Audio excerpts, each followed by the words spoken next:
Committee on State Affairs will come to order. Will the clerk call the roll? Betancourt. Present. Birdwell. Hall. Hinojosa. Middleton. Parker. Here. Perry. Shortner. Present. Zaffarini. Paxton. Present. Hughes. Quorum is present. Good afternoon. We'll begin going through our agenda in just a moment.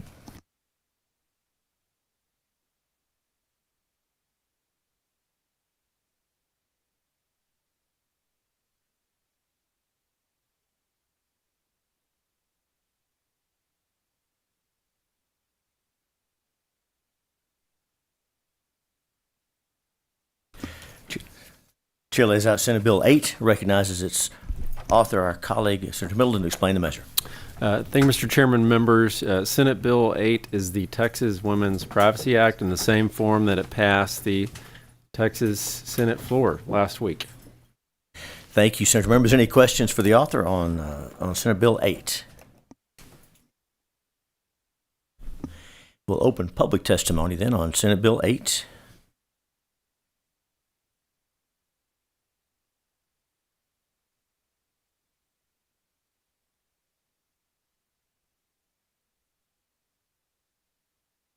So the kiosk will be up and running for registration here in a moment, but we do have some cards, and so we'll work with those for now. So if anyone wishes to testify on, for, or against any of the bills for today, there's a way to register outside of the kiosk or one of those cards. Either way is fine. And so in just a moment, we'll begin calling witnesses.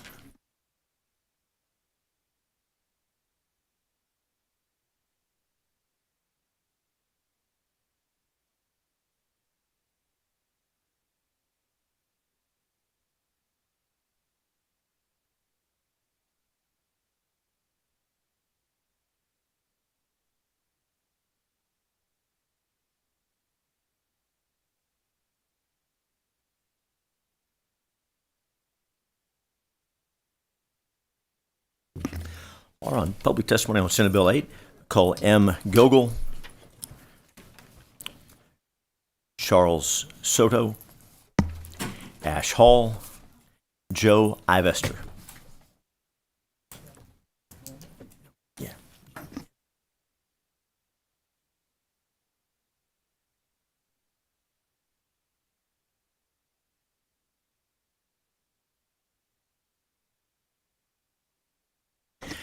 Welcome to each of you. We'll begin over here, and so pull the mic close, introduce yourself, and give us your testimony. Go ahead.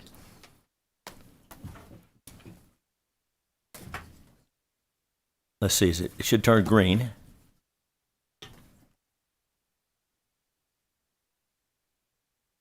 There we go. Thank you.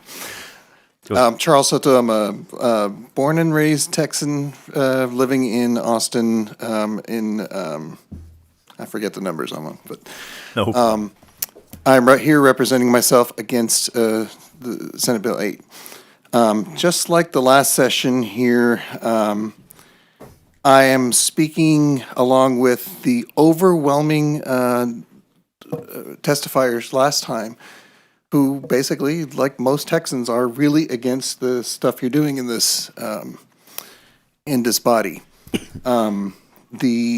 There were a lot of lies told, mostly in the text, but also in the testimony, about the problem. You're working on a problem that doesn't exist.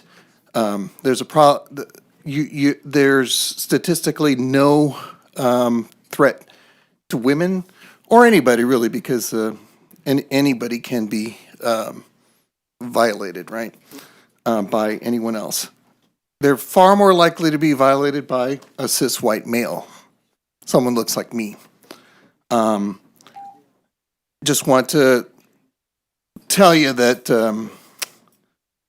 I come from a Lipan Apache heritage, and there's been lies said about a number of the really hateful bills, saying that, oh, this is a new thing, whatever. It's not a new thing. Well before the Spaniards arrived, my people recognized multiple genders. They were not revered in any way. It was just how people are. And that's really what people want to be today. Just leave them how they are. Be a good Texan, a good follower of the poor carpenter from Judea, and who basically said, treat people the way you want to be treated. Thank you. And thanks for your testimony. Ash, welcome. Introduce yourself. Go ahead. Absolutely. My name is Ash Hall, they, them pronouns. I represent the ACLU of Texas and myself here against SB 8. Obviously, I've already talked to y'all about this before, but I do want to reiterate that this bill would violate the Prison Rape Elimination Act. And I would add this time, I just want to mention that that was a bipartisan measure. And I don't think it's going to go well to have to force people to go on the record saying it's okay to pass something that violates that. I don't think that's going to be a good look for anybody. The second thing I want to talk about is the way that this bill encourages gender policing. It is not going to matter if somebody is trans, intersex, or cisgender. The only way that anybody is realistically going to try to enforce this is by looking at a person and deciding that they don't look quite feminine or masculine enough. That puts me in danger, certainly, because people never quite know what I am.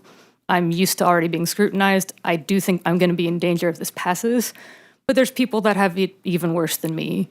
I've already seen a lot of instances where young cisgender girls, especially athletes, have been policed over this kind of thing, accused of being trans. Not that that's a problem, simply because they didn't look feminine enough for somebody. I've seen people get beat up because they were assumed to be trans and they were not. What this bill creates is a world that encourages people to be cruel to each other, encourages people to file frivolous lawsuits, and frankly, it's going to make the health, safety, and well-being of a lot of people significantly worse than it's ever been. The arguments against this bill haven't really changed since 2017. It's still bad for business. People are not going to want to stay here if they can't be with their entire family here safely. Businesses will then lose money as a result of that. But there's a number of folks that aren't going to want to do business with Texas. That has not changed. The safety concerns have not changed, and if anything, they have gotten worse. I know I can't really expect you all to not vote on this, but I would recommend that you try to soften it as much as you can. Thanks for your testimony.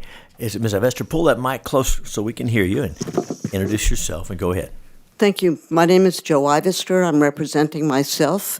Mr. Schwertner, you are my senator. I'm speaking against this bill. I'm going to share something I don't normally share, and that is that when I was 11 years old, I was sexually assaulted by 4 teenage boys.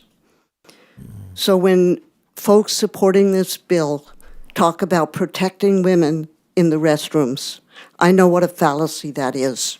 I know what it is like to actually be attacked. I know what it is like to have broken ribs, to have a concussion, to not be able to walk, to not be able to participate in school PE because I've been beaten up. I am not afraid of trans people. My son is trans. He's an amazing young man. Not only is this bill built on false premises of protecting women, it is discriminating against my son, who has now left Texas. You have separated my family by your action, and that really hurts. It wasn't about drinking fountains and bathrooms during the civil rights movement. It was about discrimination and racism. And today, this bill that you're considering is not about safety for women. It is about discrimination and hate. And I beg you, do not let this move forward. Thank you. And thank you for your testimony. And welcome back. Introduce yourself and go ahead. Hi, I'm Emma Gogol, and I'm testifying against this bill. I testified against this bill last week, and I stand by my testimony. I stand by the fact that this bill is harmful to public institutions like libraries, schools, and domestic violence shelters. I stand by the fact that this bill is a bounty bill that will prevent survivors of violence from being able to seek help in the statistically most dangerous time of their life. I stand by the fact that this is another way for the Texas state government to make trans and gender nonconforming people perform the humiliation ritual of outing themselves in this state legislature for the slight chance of throwing their bodies in front of this bill to prevent more violence violence from happening to their communities. Last time this bill was heard, over 500 people testified, and 421 of those people testified against this bill. Hours of moving testimony, and yet it seems like the author of this bill was only moved to go on Twitter during the hearing and tweet a xenophobic comment about a fellow representative instead of listening to the people speaking to him about this bill. That was shameful, and the fact that none of you have asked for him to apologize about that is also shameful. But let's focus on the topic at hand. Women will be harmed by this bill. This bill is discriminatory against women that are trans and gender nonconforming. It's discriminatory against women who are intersex. It's discriminatory against women who don't look like what you assume a woman to look like. We've already seen in cases in other states where bathroom bills have made women who are cisgender, who are not trans, be arrested, be gender inspected, or be molested by police officers trying to confirm whether or not that they are a real biological woman. This is going to come to Texas, and it's going to impact every single person, particularly Black women who don't fit Eurocentric standards of beauty and Eurocentric standards of what a woman looks like. This bill is, again, going to strip funding from publicly funded institutions. Just because you disagree with these institutions and what they teach their students or what they provide for the community doesn't mean that you can pass a bill that allows people to sue them for blatantly discriminatory acts. If you care about preventing domestic violence, if you care about the women in this state, you'll pass this, or you'll vote no on this bill and protect every person who needs to use resources like domestic violence shelters in this country. Thank you. And thanks for your testimony. Sir, if there's any questions for any of our witnesses on this panel, thank you each for being here. You're excused. Call Mike Swanson, August Gary, Mary Elizabeth Castle, Jonathan Avester. Mike Swanson, August Gary, Mary Elizabeth Castle, Jonathan Avester.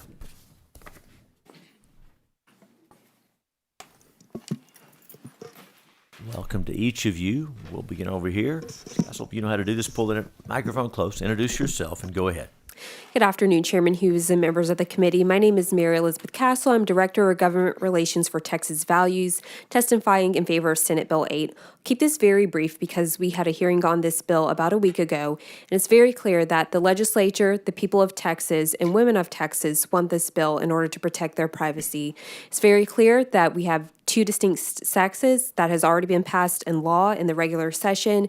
Now it's to make sure that all of the issues that we've seen in the local school districts, Round Rock, even Dallas ISD, other places, that it is clear that we need to protect women in their private spaces. Like I said in the last hearing, school has already begun. We need to make sure that schools are very clear on this, especially since the rewrite of Title IX has been overturned by the current administration, but also in every single space, including this Capitol, which our state Capitol has already said that there is a rule in place to make sure that you enter the restroom based on your biological sex. And let us be clear that this bill also covers locker rooms, showers, prisons, domestic violence shelters, places where women are their most vulnerable. This is about clearly protecting women.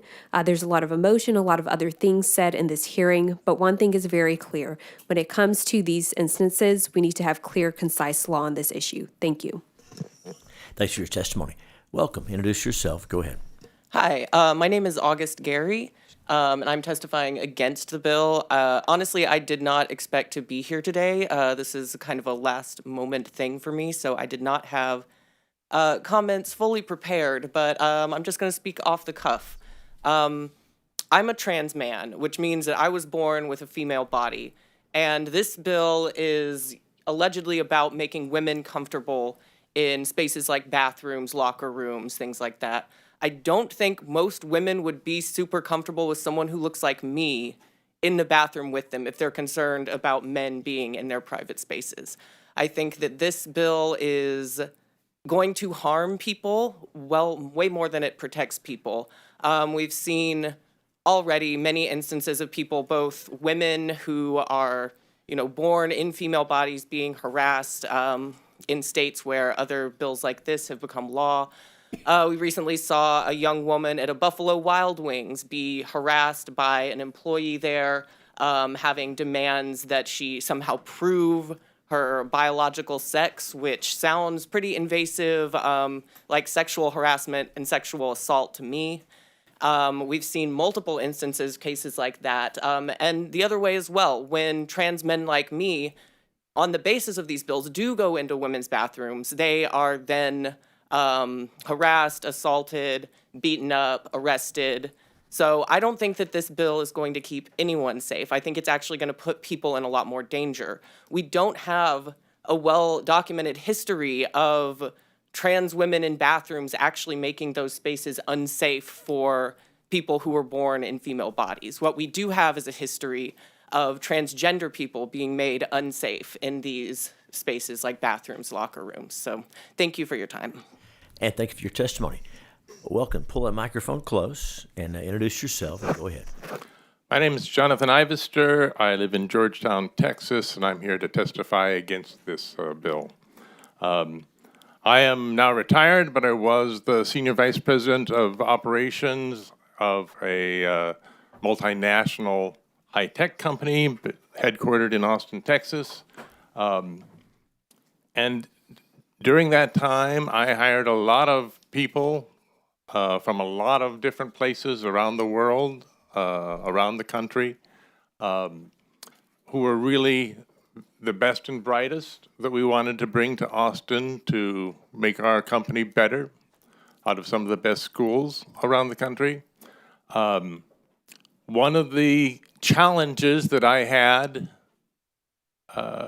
in that hiring was convincing people that Texas was a good place to come to, a friendly place, an accepting place.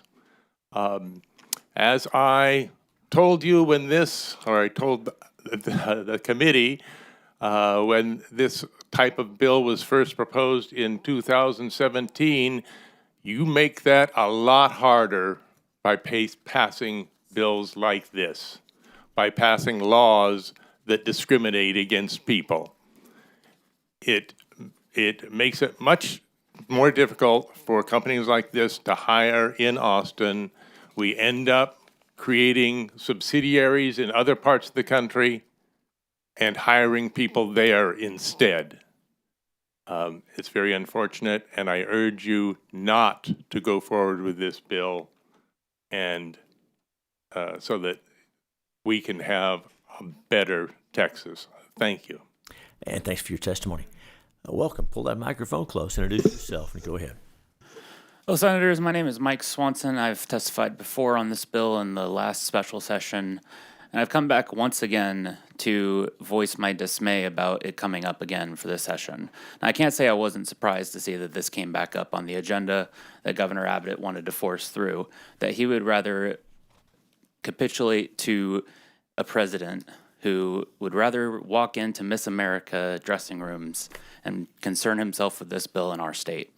I'm going to double down on what my friend to my right here has said, that bills like this are going to drive people away in droves.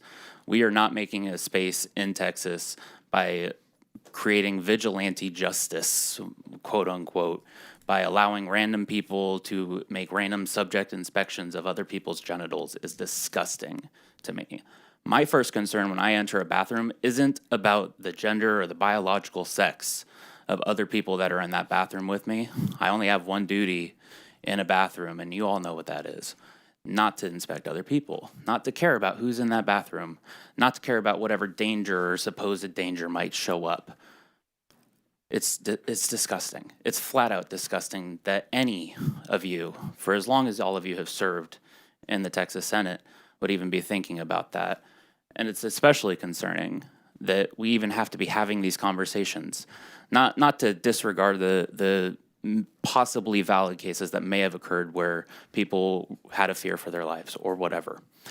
But we need to stop focusing on this. We need to focus more on the flood victims. We need to focus more about creating an actual change for Texans that is going to actually matter. Thank you. And thanks for your testimony. So, is there any questions for our witnesses on this panel? Thank you each for being here. You're excused.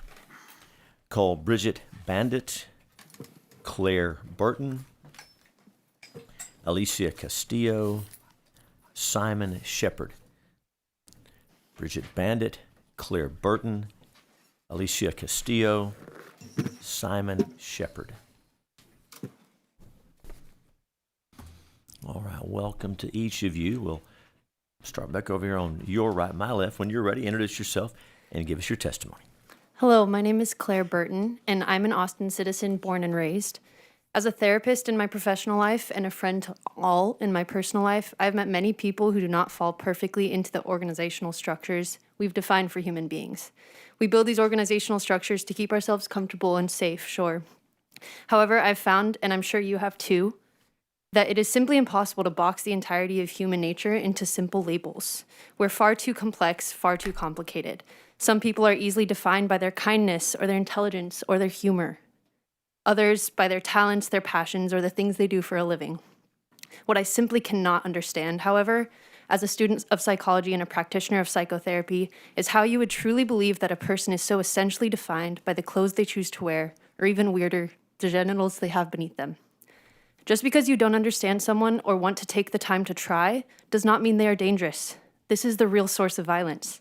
It is not because human beings are different from each other, but rather because you do not want to put the effort necessary to understand and appreciate those differences.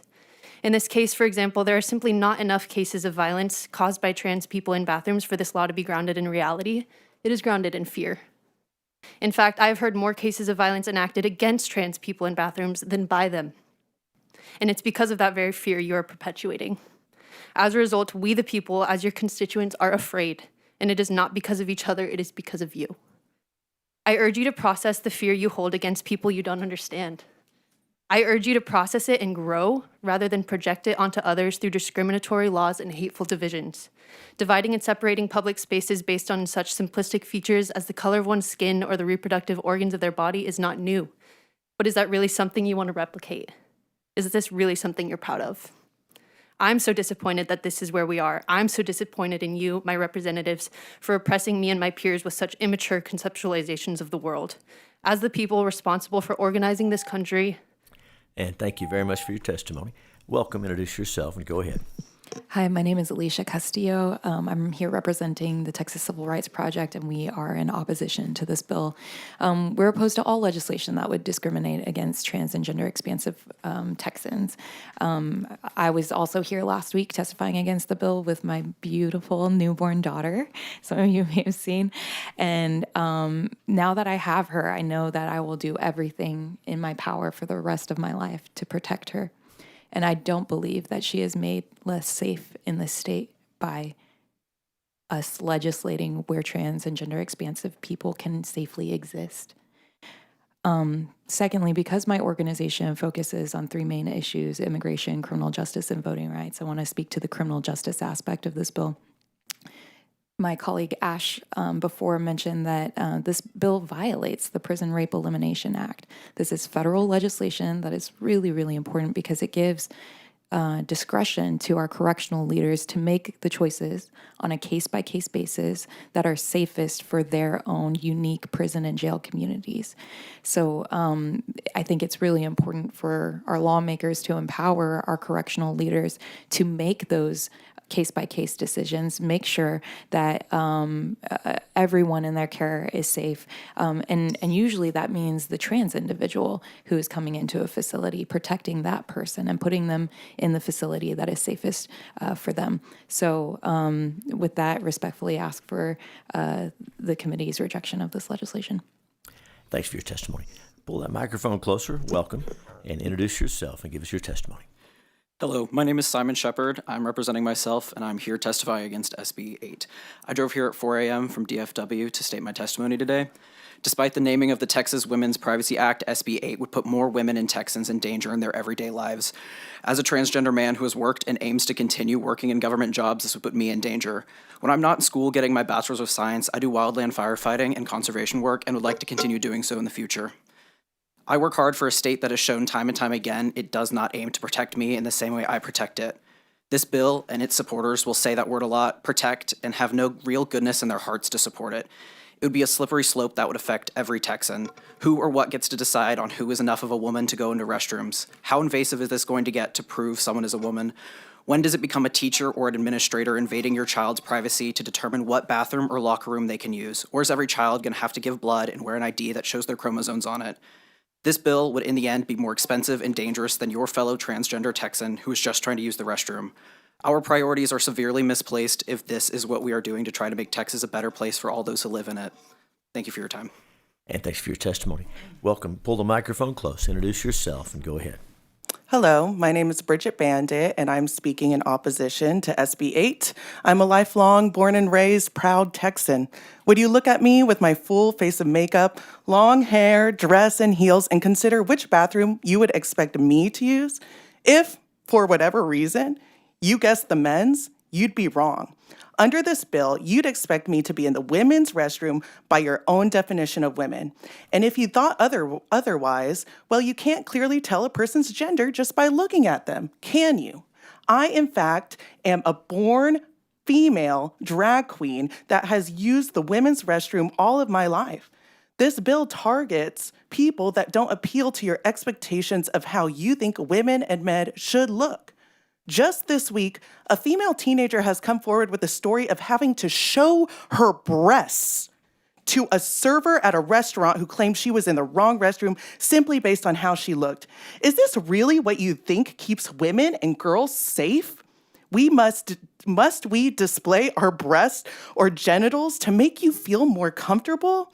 Your expectations of womanhood and how women ought to look and behave are rooted in misogyny rather than actual facts and science. It is y'all who is harming women and girls.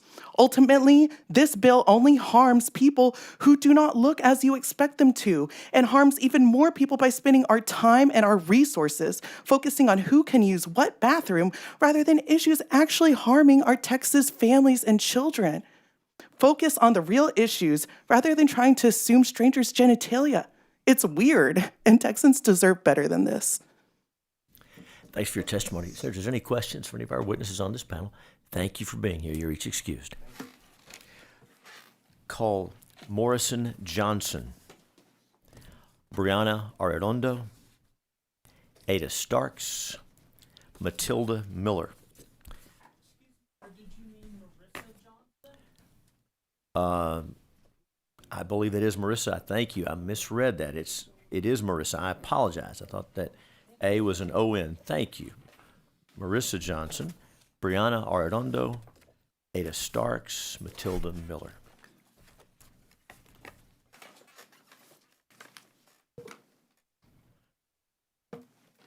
Welcome to each of you. And when you're ready on the right-hand side on my left, pull the microphone close and introduce yourself and go ahead. Hi, my name is Matilda Miller. I'm here to oppose this bill. If this bill passes, it would send trans women to men's prisons. So I'm going to tell you exactly what that means for trans women like me. Transgender prisoners overall are 10 times more likely to be sexually assaulted in prison than cis people, and 59% of trans women sentenced to men's prisons are sexually assaulted or raped. Many of those who aren't are those who chose solitary confinement, which is a torture of its own, recognized by the UN. Imagine being forced to choose between being all alone by yourself for years and being raped, not just once, but repeatedly for the duration of your sentence. But that's not all. Y'all ever heard of V-coding? V-coding is a common practice in prisons where trans women are given cells with the most violent cisgender male inmates as a means of placating them, to pacify them. We're given to them like pieces of meat. By passing this bill, you're saying that cis people who commit crimes should just go to jail, but trans women like me must be sentenced to rape. If I committed, say, 34 counts of felony business fraud, would I deserve to be raped? If any of you want to vote for this bill, at least have the courage to look me in the eye and tell me that you think I deserve to be raped instead of looking at your phone. You aren't ignorant. This is not new information, and you've had experts and the people affected by policies like this tell you over and over what the facts are. So instead of trying to sneak these bills under the radar, by calling this special session early, look at me. Be honest. Say it with your full chest. Own it. Look me in the eye and tell me that you think that if I shoplifted, I deserve to be systematically raped and tortured for years. Go on. I'm waiting. Nobody? Thanks for your testimony. Pull the microphone close, introduce yourself, and go ahead. Hi, my name is Brianna Arredondo, and I oppose SB 7. Y'all keep Y'all keep doing this to the public. Y'all want to throw people off. You know, y'all so want to pass these anti-trans, anti-gay bills. It's ridiculous. It's disgusting. Like, I am disgusted by this legislature.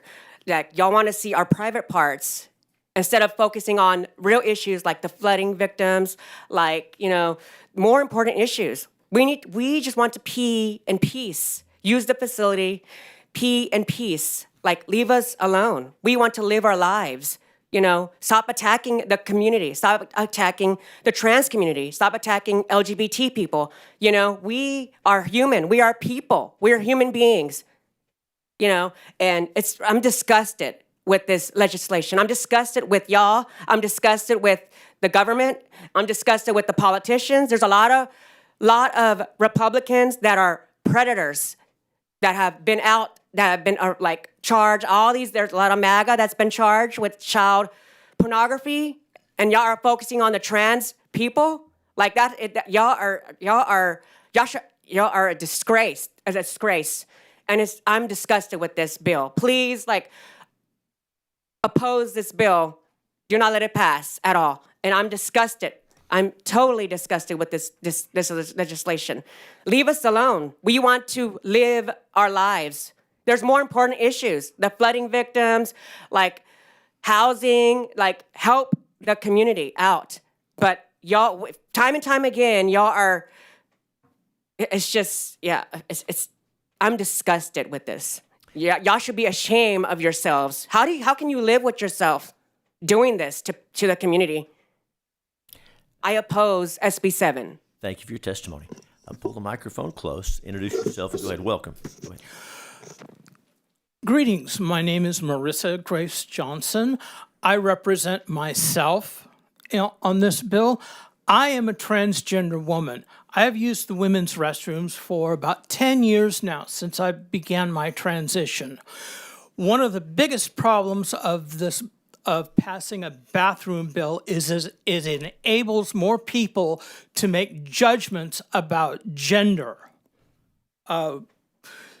You know, there was an incident at a Buffalo Wild Wings where a cisgender woman was challenged because somebody thought she was a man. I would like to ask you, Mr. Ross, the committee clerk, you look like a man to me. Would you please stand up and prove to us that you would belong in a women's restroom? Please. You're free to offer testimony.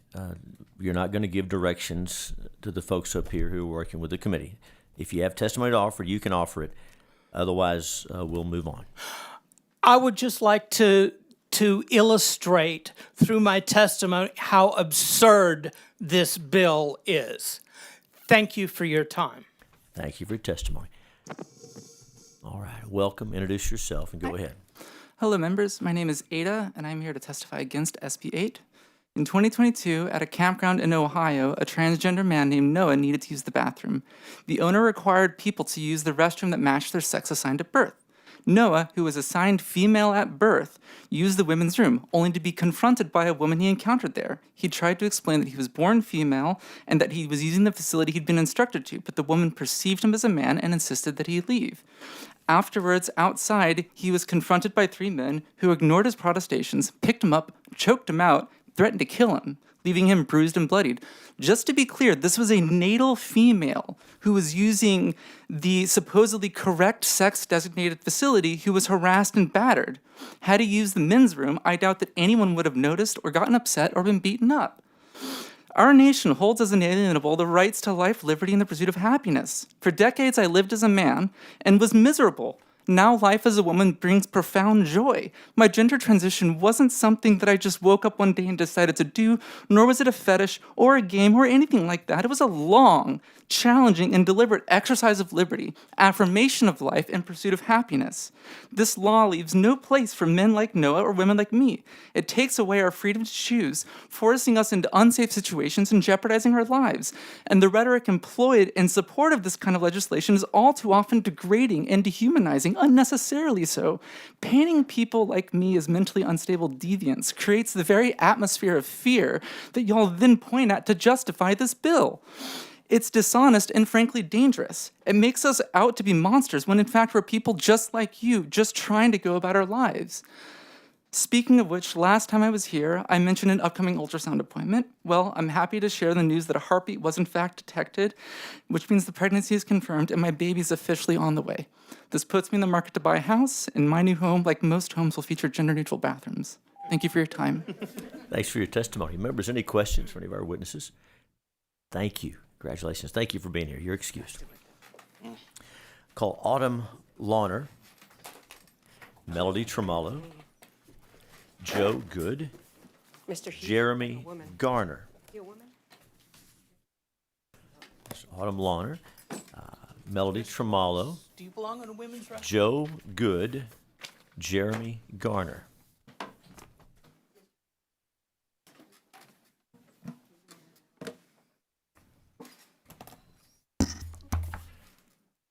You know how to do this. Pull the microphone close, introduce yourself, and go ahead. Joe Good, you'll be thrilled to know I didn't plan on being here, so in a hurry? Okie no notes. First of all, we ought to be working on flood stuff. Senator Parker, if you could hit up South Lake, is it, that you're on the board of? Biggest infrastructure building something or another's? Please volunteer them. We need it. We need all the help we can get, okay? We really would appreciate it. Also, you guys have a real problem naming things. You're naming this bill privacy when you want someone to flash you. That's opposite of privacy.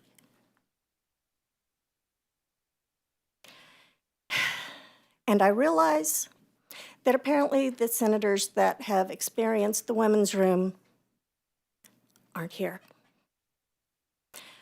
I don't go in y'all's room. Do you guys have everything open? Everything? We don't. You're not going to see anything in a women's room unless you force them to. So don't force them to. Allow them privacy. It's easy. That's all. Thanks for your testimony.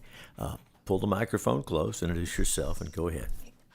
Howdy, I'm Melody Tremolo, and I'm back again to testify against the same bill as last session. Why do y'all think Texans want this? There was a bill from the regular session that defined biological sex. 620 people testified, whether in person or online. 11 people were for that bill, and 609 were against. That puts it at about 98% against. That bill passed. I ran the numbers from the last special session. 480 registered, 421 were against versus the 55 that were for it. Time and time again, Texans turn out in force against this bigotry. Time and time again, y'all ignore the will of the people. Nothing I say today is going to sway your vote, and that's not my goal. I'm here for the people behind me. I'm here to let folks know that the Texas Ledge may be run by a bunch of bigots, but it is opposed by regular Texans.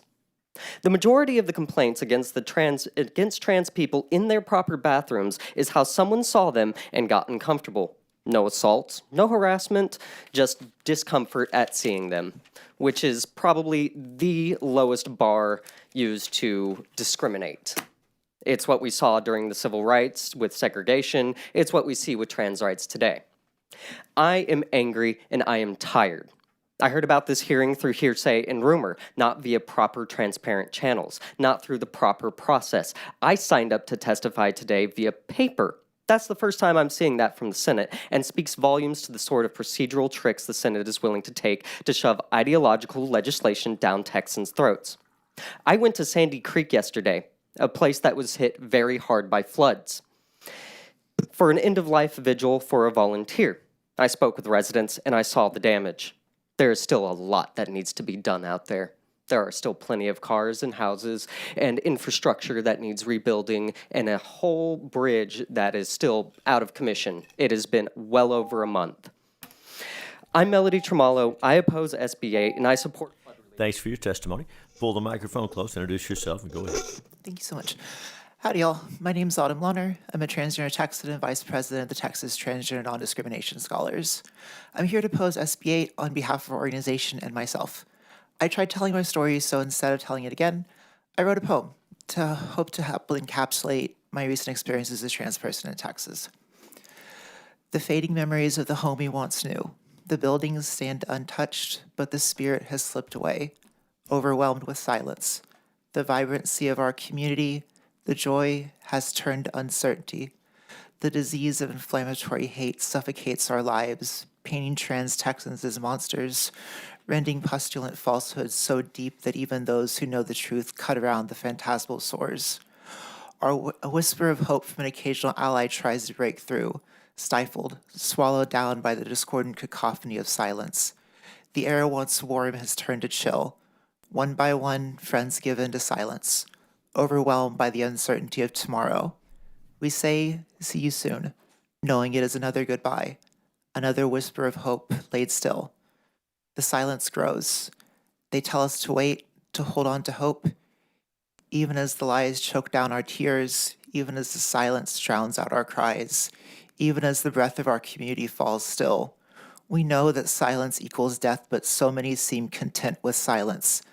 This is the part no one warns you about. Hate marching forward in silence, not the sound of boots, but the slow suffocation of a home we thought would always be safe. But that creeping hate can stop now. Speak out, speak louder than the hate. Shout until your voice is the sound that suffocates silence. Say no to this bill. Say no to the culture of hate that is harming our country. Say no to the disease that seeks to claim the values of love and kindness that Texans hold dear. Because one day the only thing left will be to look upon the world of hate that's bringing and say we could have stopped it. And thank you for your testimony. Introduce yourself and give us your testimony. Welcome. Thank you for giving me the chance, committee members. My name is Jeremy Garner. I speak today in opposition to SB 8. I'm not sure what qualifications I have to speak on this, but I am an ordained minister. And since today's ceremony started with an invocation, I feel like many of y'all respect religion. I know in the United States we have a separation of church and state, and many people disagree with how Christian values are introduced into our laws. But I do think there's knowledge we can gather from our ancestors and their wisdom. For instance, in biblical Hebrew, there were multiple terms for biological sex, including nakar, nekava, and tumtum. By Second Temple Judaism, we had terms like alanet hama, saras adam, which covered those who are assigned female at birth but are intersex, as well as trans women. Alanet adam and saras hama, which covered those assigned male at birth but were intersex, as well as trans men. If laws and philosophy for more than 2 millennia understood the complicated nature of sex, and how come we don't have that same kind of nuance in our laws today? We've already determined in previous sessions that Texas only believes in 2 genders, male and female. This goes blatantly against biological norms and scientific accuracy. In fact, if you're looking at chromosomes, we know there's XX, XY, X naught, XX with the SRY deviation on the X gene, XY minus a SRY gene. We also know that there's XXX, XYY, and more as we come to have a better understanding of human biology. I would ask that our laws respect the knowledge of science as well as the vast history we have in our Judeo-Christian beliefs and make exceptions and rules others instead of violating people's privacy and trying to impose upon people a binary that does not currently nor has ever existed and for multiple millennia has been understood to be far more diverse than this. Thank you, and in the name of Jesus, I hope you all respect those Christian values. And thank you for your testimony. Senators, any questions from any of our witnesses on this panel? You're excused. Thank you each for being here. Call Rachel Palaniuk, Amanda McLaughlin, Destiny Beasley, Rye Vasquez. Again, Rachel Palaniuk, Amanda McLaughlin, Destiny Beasley, Rye Vasquez.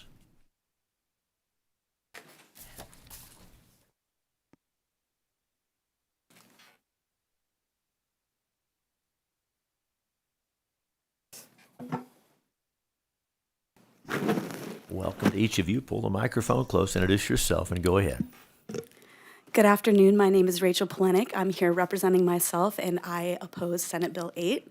I actually did not sign up to speak. I just wrote that I was here to support my sisters and brothers and siblings in this fight against this blatantly discriminatory bill. You are not protecting anyone by empowering those with your same bigoted mentality to inspect people's genitals at the bathroom. I'm not in there worried about who else is in there. If somebody wants to come in and do harm to me, it doesn't matter what they look like. They can go in there and do that. It's a private space, and we all respect each other in there. The women's bathroom is my favorite part of every club. You go in there, everyone's having a good time, you do your business, you help someone put their dress back together if they need it, and then you go back out and you have a joyous occasion. I am not from Texas. I came here from Florida. I came here from Florida in a free America, and this is crumbling. I would not move here today, and if bills like this keep passing, I will leave. I am a landowner. I pay taxes. I am not the only one that feels this way, especially in the city of Austin, and I'm definitely in the majority. Thank you for your time. And thanks for your testimony. Amanda, welcome back. You know how to do this. Introduce yourself. Go ahead. All right, good. to see you. I'm Amanda McLaughlin, testifying myself. I am a woman. That's who I am. It's not a choice. This bill is transphobic with no basis in fear, in fact, or reality. It tries to create a false narrative based only on fear and hate of transgender people. The bill creates a narrative based on fear. In less than a 2-year period, Dallas reported 1,743 sexual assaults, none of them from transgender women. There were 5 cities in the study with similar findings. Where's the proof that bathroom bills make women safer? Diverting law enforcement resources to enforce bathroom bills makes our communities less safe. Putting transgender people in men's spaces significantly increases the odds of them getting assaulted. Transgender people are over 4 times more likely than cisgender people to experience violent victimization. This bill ignores the dangers to transgender women. We are being treated as less than human. This message is our lives don't matter. The bills do not address any real issues, but it does create a serious issue. Legislation should focus on real threats to women. Are women and girls' genitals going to be inspected? Is anyone that looks transgender going to be detained or need to go to court?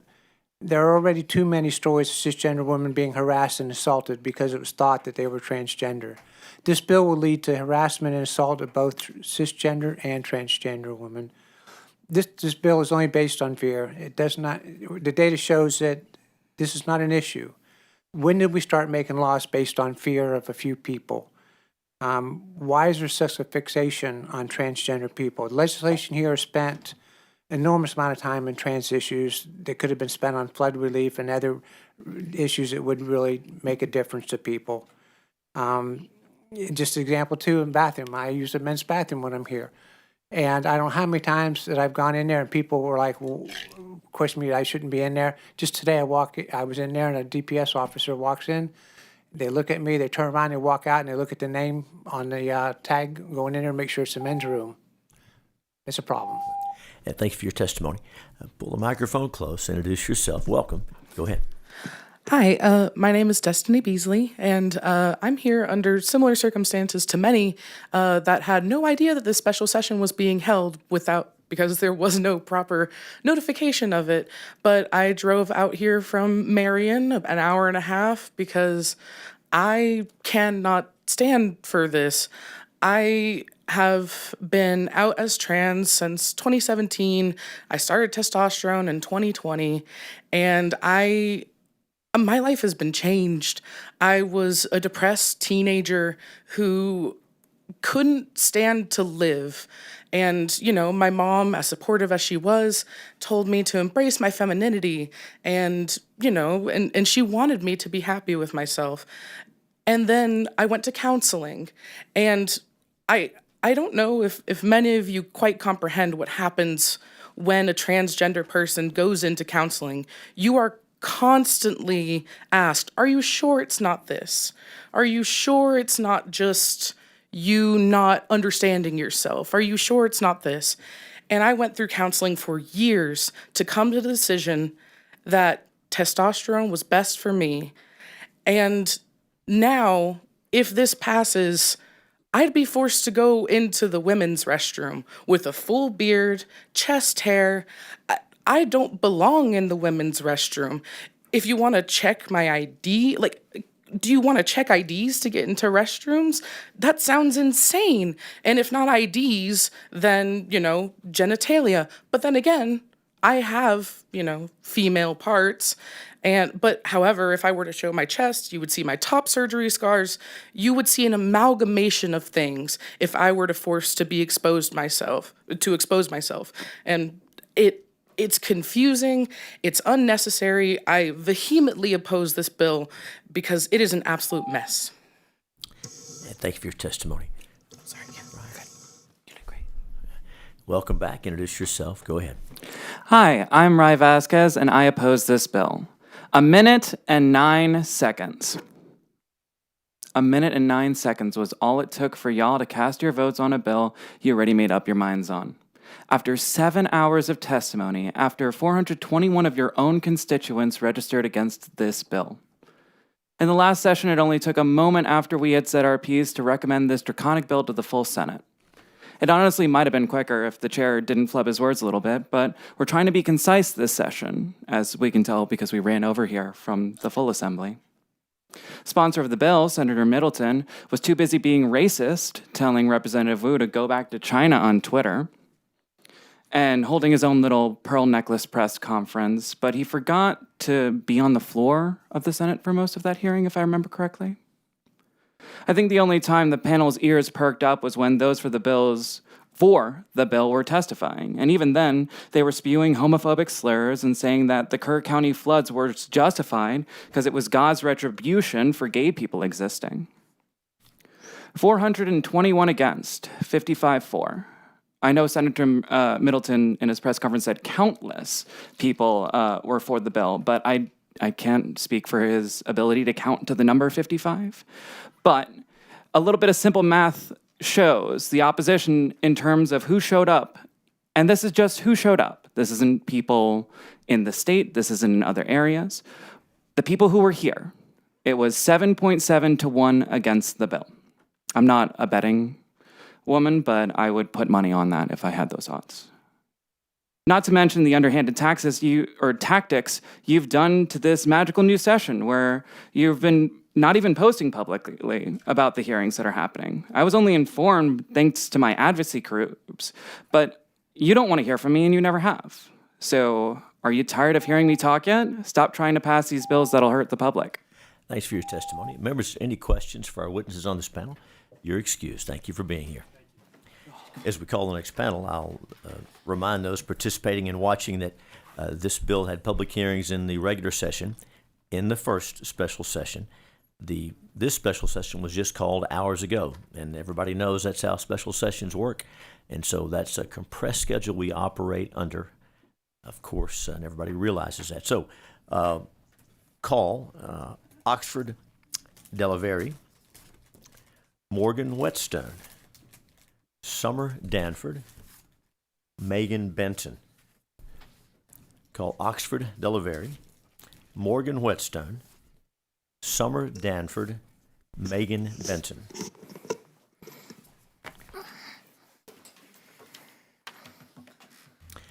All right, it's customary for us to be over here. My left, your right. Welcome. You've done this before. Introduce yourself. Give us your testimony. Thank you. I'm Oxford Delavier. I oppose SB 8, representing myself. In February, 2 Natal Mayor Sheriff's deputies in Tucson interrupted a 19-year-old Natal female as she was locked in the ladies' room stall while urinating. They forced her to lift her shirt to prove her sex. In March, Walmart fired a Natal female employee of a Florida store after an angry Natal male customer followed her into the ladies' room and falsely accused her of being transgender. In May, a Natal female in a Boston hotel ladies' room, locked in a stall while urinating, was interrupted by private security guard who was Natal male. He demanded she show her identification, which accurately described her as Natal female. He kicked her out of the hotel anyway, saying she looked like a man. Earlier this month, an 18-year-old Natal female in Minnesota was followed into the ladies' room in a Buffalo Wild Wings restaurant by a Natal male employee who demanded she prove her sex by showing her breasts. Current assault laws protect women in restrooms. This bill does not make them safer. It opens them up to harassment or worse from presumptuous, incorrect natal males.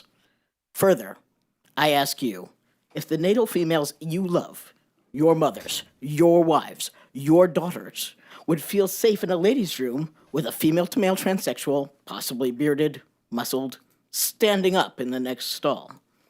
Is this truly a special session priority in a Texas that proclaims to value individual privacy and freedom? Meanwhile, over 130 Texans died recently in historic floods, including at least 28 children. Please do not advance SB 8. Thank you for your time. And thanks for your testimony. Welcome back. Introduce yourself. It's your testimony. Hi, my name is Morgan Whetstone, and I am opposing this bill once again. I'm going to ask the question, but it's rhetorical. When's the last time you saw somebody else's genitals when you weren't looking for them? For most people, I'm assuming it has been a very long time since that happened, if at all. This bill, it doesn't allow people the privacy that it says to endorse, but rather it takes away the privacy of people who are minding their own business. I know that the idea of having somebody in the bathroom that you may think does not belong there is uncomfortable, but uncomfortable is not illegal, or it shouldn't be, rather. That's all the testimony I have. And thanks for your testimony. Pull that microphone close and introduce yourself and go ahead. Welcome.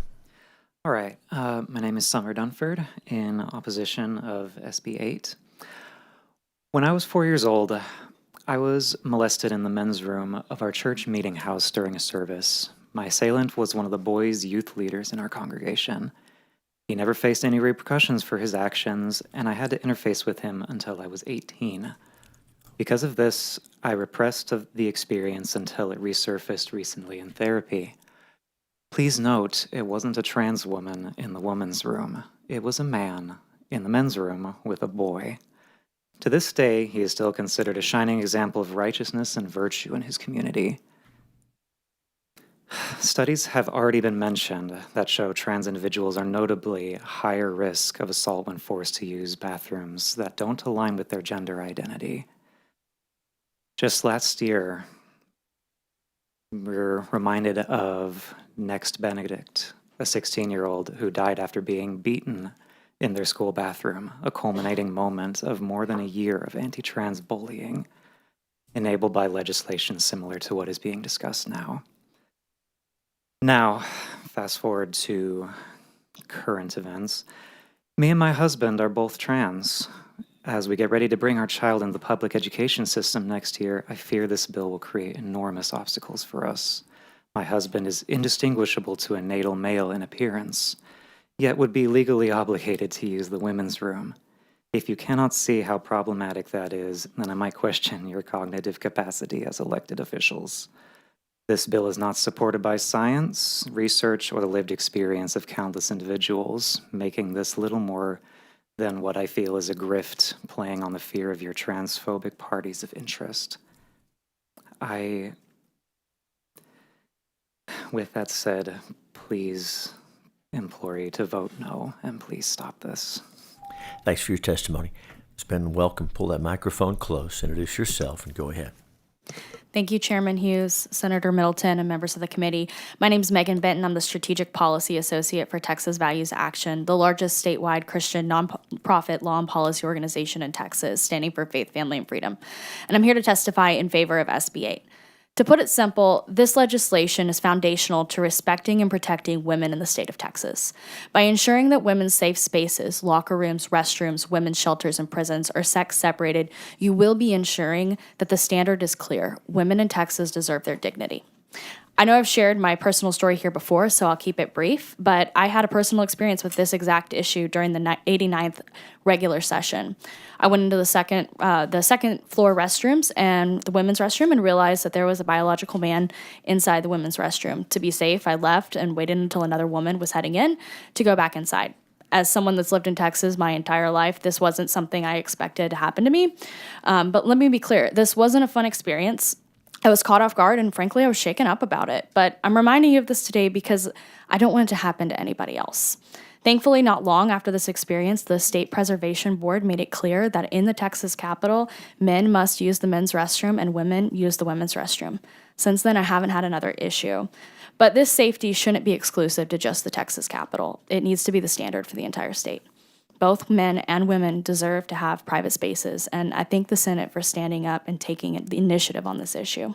Whether it's a Texas Capitol restroom, a locker room, women's shelter, or even a prison, all women deserve to be safe. Thank you so much for your time. And thank you for your testimony. So, is there any questions for any of the witnesses on this panel? Thank you for being here. You're excused. Call June Nguyen.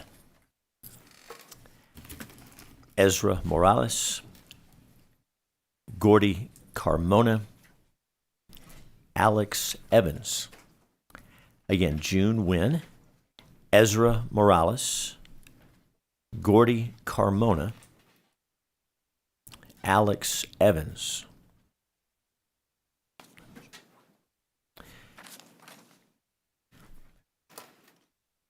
And on the next panel, just to give folks some advance notice, on the next panel we'll be looking for Hayden Cohen, Danielle Skidmore, Sarah Beck, Thalia Castle. Don't have to come in now, but be prepared just in case so we can hear from you.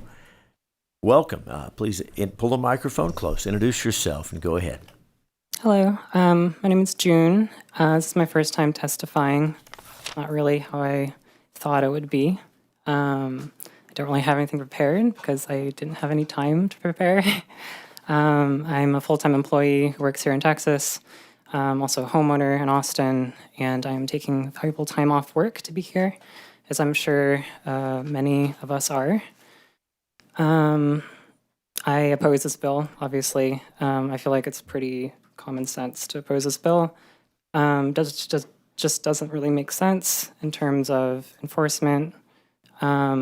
Or in terms of sentiment. I think it's malicious, and I'm really disappointed that we're here again. Yeah, I think this is bad. I think there's a lot of other things that we could be working towards, and a lot of good that this Senate could be doing instead. And yeah, don't do this, please. And thanks for your testimony. Get close to that microphone so we can hear you. And welcome. Introduce yourself and go ahead. Saludos, miembros del Comité del Senado. Me llamo Ezra Morales, un residente de Austin desde hace 20 años y estoy aquí para oponerme firmemente a la SB 8. Este testimonio marca una década desde que testifiqué en contra de proyectos de ley similares. La primera vez que lo hice era un niño en la preparatoria y ahora no solo soy un adulto, sino también un educador. Para ser honesto, no me imaginé hace casi 10 años teniendo que hacer esto una y otra vez. Sin embargo, como educador, mi trabajo es enseñar a mis estudiantes y protegerlos de cualquier peligro. Ese proyecto de ley abominable no solo me pone a mí mismo, sino también a mis compañeros y estudiantes en riesgo, ya que podría exponerlos a registros y la invasión de sus compañeros y estudiantes, de sus hijos de kinder, porque un desconocido se la acercó un día mientras disfrutaba de un paseo familiar con sus padres y este desconocido les hacía preguntas invasivas o les exigía que probara precisamente su género. Thank you very much for your testimony. Mr. Camardo, welcome back. Pull that microphone close. Introduce yourself and go ahead. Thank you, Senator Hughes and committee members. It's appalling that we're here again, calling a second special session. Even though I called your name, give us your name. My name is Gordy Carmona. I'm in opposition of SB 8. It's appalling that we're here again after just a couple hours ending the first special session. And just as a reminder, the quorum wasn't broken because of a bathroom bill. It was broken because you're trying to steal 5 seats from people of color and Texans who are opposed to your president. We've been doing this for past 8 years, fighting this bill. I don't understand why we're pushing this so hard. If you want to protect women, why not prosecute people who are committing rapes? Why not make more funding to make sure rape kits are tested? Why we're not making sure police have the correct training to deal with situations when people are trying to say someone's trans when they're really not. Cis women are being assaulted in restrooms, like people have mentioned already in Minnesota, where a teenager was forced to show that she had breasts to prove that she was a woman. Not all women look like a stereotypical way of a woman. Same with men, don't always stereotypically look the same one way to look like a man. This is very aggravating that we had to prove our dignity on a consistent basis. There's things that you can be doing to actually protect. We should be discussing flood relief right now instead of a bathroom bill. Why is not that the priority instead of this? That should have been the only thing discussed on this first day of the special session, and it's appalling that you can't see that or acknowledge that you don't care. Thanks for your testimony. Get that microphone close. Welcome. Introduce yourself and go ahead. Good afternoon. My name is Alexandra Evans. I'm the Government Relations and Political Coordinator at Planned Parenthood Texas Votes, and I'm here to voice my opposition to Senate Bill 8. This bill is a very dangerous piece of anti-trans legislation that puts sweeping requirements on nearly every government-controlled space to discriminate based on biological sex. Under this bill, children as young as 10 years old could be questioned and harassed by vigilante strangers in bathrooms. There is no way to enforce this extremely vague, extensive ban without invading all of our privacy. All Texans will face increased scrutiny and discrimination based on appearance to solve a problem that absolutely does not exist. Trans people are not endangering anyone in the bathroom or other private spaces. In fact, bathroom bans actually put trans, intersex, and gender nonconforming individuals in more danger of discrimination, harassment, and violence. SB 8 doesn't just deal with bathrooms, though. This bill poses significant risk to incarcerated trans Texans, particularly concerning the 8th Amendment and the Prison Rape Elimination Act. Family violence shelters are also targeted, meaning that trans and intersex women who face higher rates of intimate partner violence could be turned away from help at certain facilities. Even airports, which are typically owned or operated by government entities, would be liable under this bill, meaning that people in our state, just for a layover flight, could be subject to invasive questioning and harassment. There are 2 enforcement mechanisms in this bill, the Attorney General and private civil right of action. Concerningly, the private civil right of action does not require state agencies or local governments be given opportunity to cure their violation of this law, nor is there any guidance on the burden of proof a plaintiff must meet. This broad approach only ensures that SB 8 will be used and weaponized by overzealous litigants who have financial or political agendas. This bill also attempts to insulate itself from inevitable lawsuits. The legislature cannot prohibit courts from declaring a statute unconstitutional, nor can it prevent individuals from seeking judicial relief under the Constitution. But these efforts to evade judicial review only emphasize how deeply discriminatory this bill is. The core motive of this bill is to erase trans, intersex, and non-binary Texans from public life. It will not make any of us safer, and it's designed in the interest of bad actors. We all deserve to use the bathroom in peace without someone emboldened by this bill demanding we prove our biological sex at their whim. Thank you. And thanks for your testimony. Senators, any questions for our witnesses on this panel? Thanks for being here. You're excused. And as we continue testimony, a number of folks have made comments about the flooding and flood relief. Obviously, the primary concern. That's why the low-numbered bills on this session are devoted to that. That's why Senate Bill 2, Senate Bill 3, and Senate Bill 18 are being heard right now in the Finance Committee. So I think everybody here knows that, but we wouldn't want to mislead folks who are watching and don't know what the people in this room know, that flooding has always been the number one priority for this session and will remain such. And so we'll continue with public testimony and call Hayden Cohen, Daniel Skidmore, Sarah Beck, Thalia Castle. Again, Hayden Cohen, Daniel Skidmore, Sarah Beck, Thalia Castle. And I've just been reminded from a member of the Finance Committee that every one of those flooding bills has already been passed in committee in the last hour or so. The first bills passed in this special session, just like the last special session, are the flooding bills. And those hearings have been going on, as everybody in this room I think knows, but we want to make sure folks watching have the full picture. So with that, welcome to each of you. Pull the microphone close. Introduce, and thank you, Madam Vice Chair. Welcome. Introduce yourself and go ahead. All right, my name's Hayden Cohen. I'm speaking on behalf of myself, and I strongly oppose this bill. Y'all must have really wanted to see us back here. I'm not sure what didn't get into your brains last time, but I'll take a different approach. First off, where's the text available to the public for this bill? Because it's not on Texas Legislature Online yet, and here we are having a hearing about it. I have yet to see the bill, so I'm assuming it's the same one as last session. What on earth are y'all aiming at here?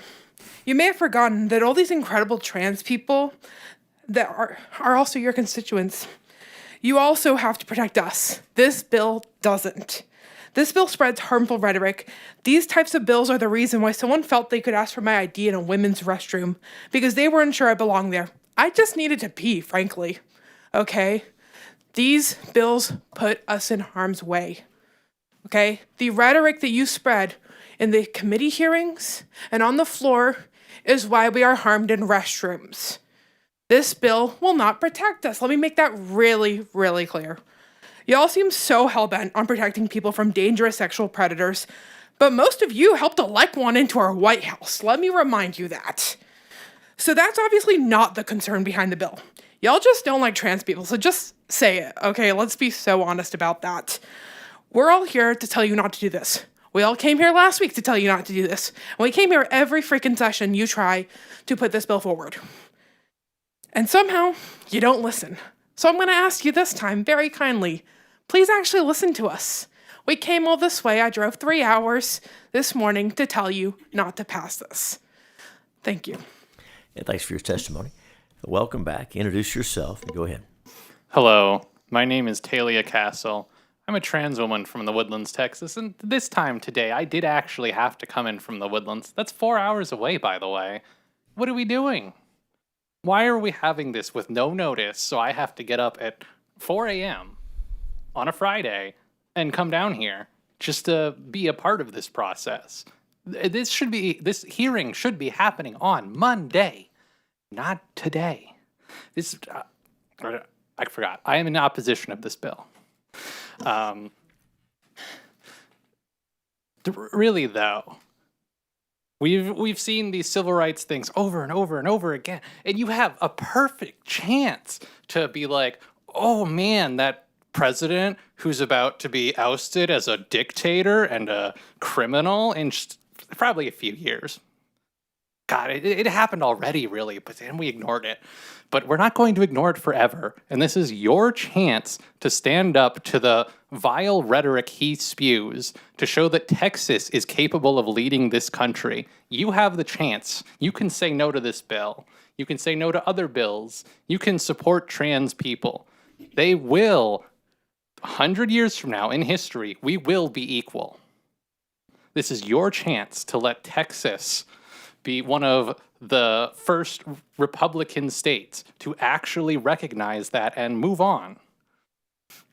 But here we are, sending trans women into men's prisons. Did you know that we have, like, no testosterone? Our muscle mass is gone. I am incredibly weak compared to how I used to be. I sure don't want to go to a men's prison. I may be 6 feet tall, but most 6 feet tall men, they're stronger than me. And that's why I oppose this bill. I started going to the women's bathroom because every time I went into the men's bathroom, the men who followed after me were like, oh, that's not right. I gotta leave. Thanks for your testimony. Well, pull the microphone close and introduce yourself and go ahead. Welcome.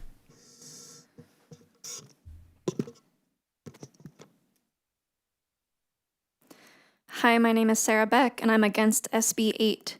As a commercial interior designer, bathrooms and locker rooms are heavily designed and regulated spaces per ADA, IBC, TOS, etc. They are designed to be accessible to every person. Because single-user restrooms are not mandatory, this bill would ban gender-diverse folks from these essential spaces in public life, violating their civil and human rights. By defining sex based on genitals and chromosomes and then mandating state agencies to take every reasonable step to ensure an individual whose biological sex is opposite does not enter, I fear that some will consider a reasonable approach to be physical or genital inspection. This bill is shameful, and naming it the Women's Privacy Act is a complete sham. It is a guise to allow easy accusations and subsequent penalization of public facilities like schools, libraries, parks, event spaces, and domestic violence shelters. We don't need our bodies inspected in order to use the bathroom, and we don't want to see these pillars of community fined out of existence due to the ridiculous task of verifying everyone's genitals. This bill cannot be safely enforced. On level E2, there are 2 family restrooms, and if a family with their child older than 9 or even a co-ed group of friends were to enter, they would violate this bill. Embarrassingly, under the exceptions of the bill, a dad and his 4-year-old son could enter the women's restroom and not violate this bill. And who's going to verify which disabilities can use an aid? About 80% of disabilities are hidden, such as PTSD, epilepsy, and chronic pain. This is ridiculous. You keep attempting to legislate who can use which bathroom and when, and yet it still doesn't make sense. We already have laws against assault. If you want to protect women, then tell our judges to start holding abusers accountable. Ultimately, this bill would violate women. It would cause physical harm towards trans folks and folks with not physically apparent disabilities. It is blatantly discriminatory, and it could easily penalize much of our communities to the point of closure. Please vote no on SB 8. Thank you for your testimony. All right, welcome. Introduce yourself and go ahead. Good afternoon. My name is Danielle Skidmore. I'm a resident of Austin. I'm a professional engineer, a certified floodplain manager. I'm here today representing myself to speak in opposition to Senate Bill 8. You might think I'm here to talk about how the state can better fund real-time flood protection systems, or how you can craft legislation to better manage development in floodplains. No, I'm not here for that. I'm here because you are all disturbingly obsessed with where I go to the bathroom. For a decade, I've come to this Capitol trying to protect the basic human rights of my community. Instead, you have taken away our access to health care. You have demonized and terrorized us. So much so that dozens of my friends have left this state. Families who stood here before you for years have now been forced to flee our country because you and people like Dan Patrick, Donald Trump, Greg Abbott have made it impossible for so many of us to live safely in America. Think about that. These families, my friends, transgender children, are now refugees in other countries. And today you are once again trying to criminalize my right to simply exist and function in society. As Pride Week begins here in Austin, I challenge you all to come out. Not as gay or lesbian or trans. Quite frankly, it's none of my business who you love or who you are. I'm asking you to come out as compassionate, thoughtful human beings. Look into your souls. Look into your souls. Stop and think about what you're doing in service to a malignant narcissist in the White House, to bigoted, fascist leadership in our state. Leadership that Texas belongs only to those who look like them, worship like them, or think like them. Look into your soul. I know you're going to pass this bill. You've done it before. One day, you're going to wake up and you're going to look back at what you did with deep, deep regret. Until then, I will keep living my life unapologetically authentic, in spite of your attacks, in spite of your hatred. I will not be driven from my state. Thank you for your testimony. Members, any questions for anybody, any of our witnesses on this panel? Thank you each for being here. You're excused. Call Chloe Wilkinson, Jeanette Kincaid, Nick Malberg, Mike Swanson.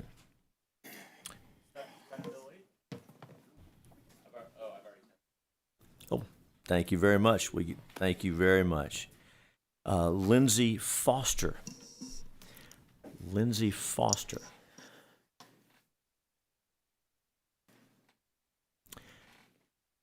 And so, and thank you for helping us. We had some folks registering electronically, some with paper, some both. So everybody gets an opportunity. Thank you very much. So those are all the witnesses we have registered to testify on, for, or against. Of course, we're going to hear from everybody here. If you wish to testify, please register on the kiosk outside or bring us a card. And still looking for Lindsay Foster. Very good. We won't cut anybody off. Thank you. Thanks for letting us know. We'll go ahead and get started. And Chloe, welcome back. Introduce yourself. Give us your testimony. Thank you. I am Chloe Wilkinson with the Texas Young Democrats. Let me just first off start by saying maybe we'd all be a little bit more happy if we were offered some sweet tea as well. But no, y'all heard my testimony last time where I talked about my sexual assault after shortly coming out as trans.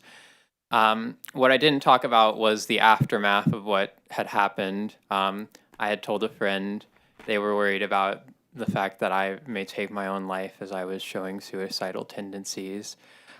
So they told me to go to a mental health clinic, and I spent 2 weeks in that clinic. I was diagnosed with depression. I was given medication to deal with that diagnosis. I am worried about the safety of all Texans. That includes women. That's why I support other bills that will be coming forward to deal with human trafficking and other crimes relating to sexual assault.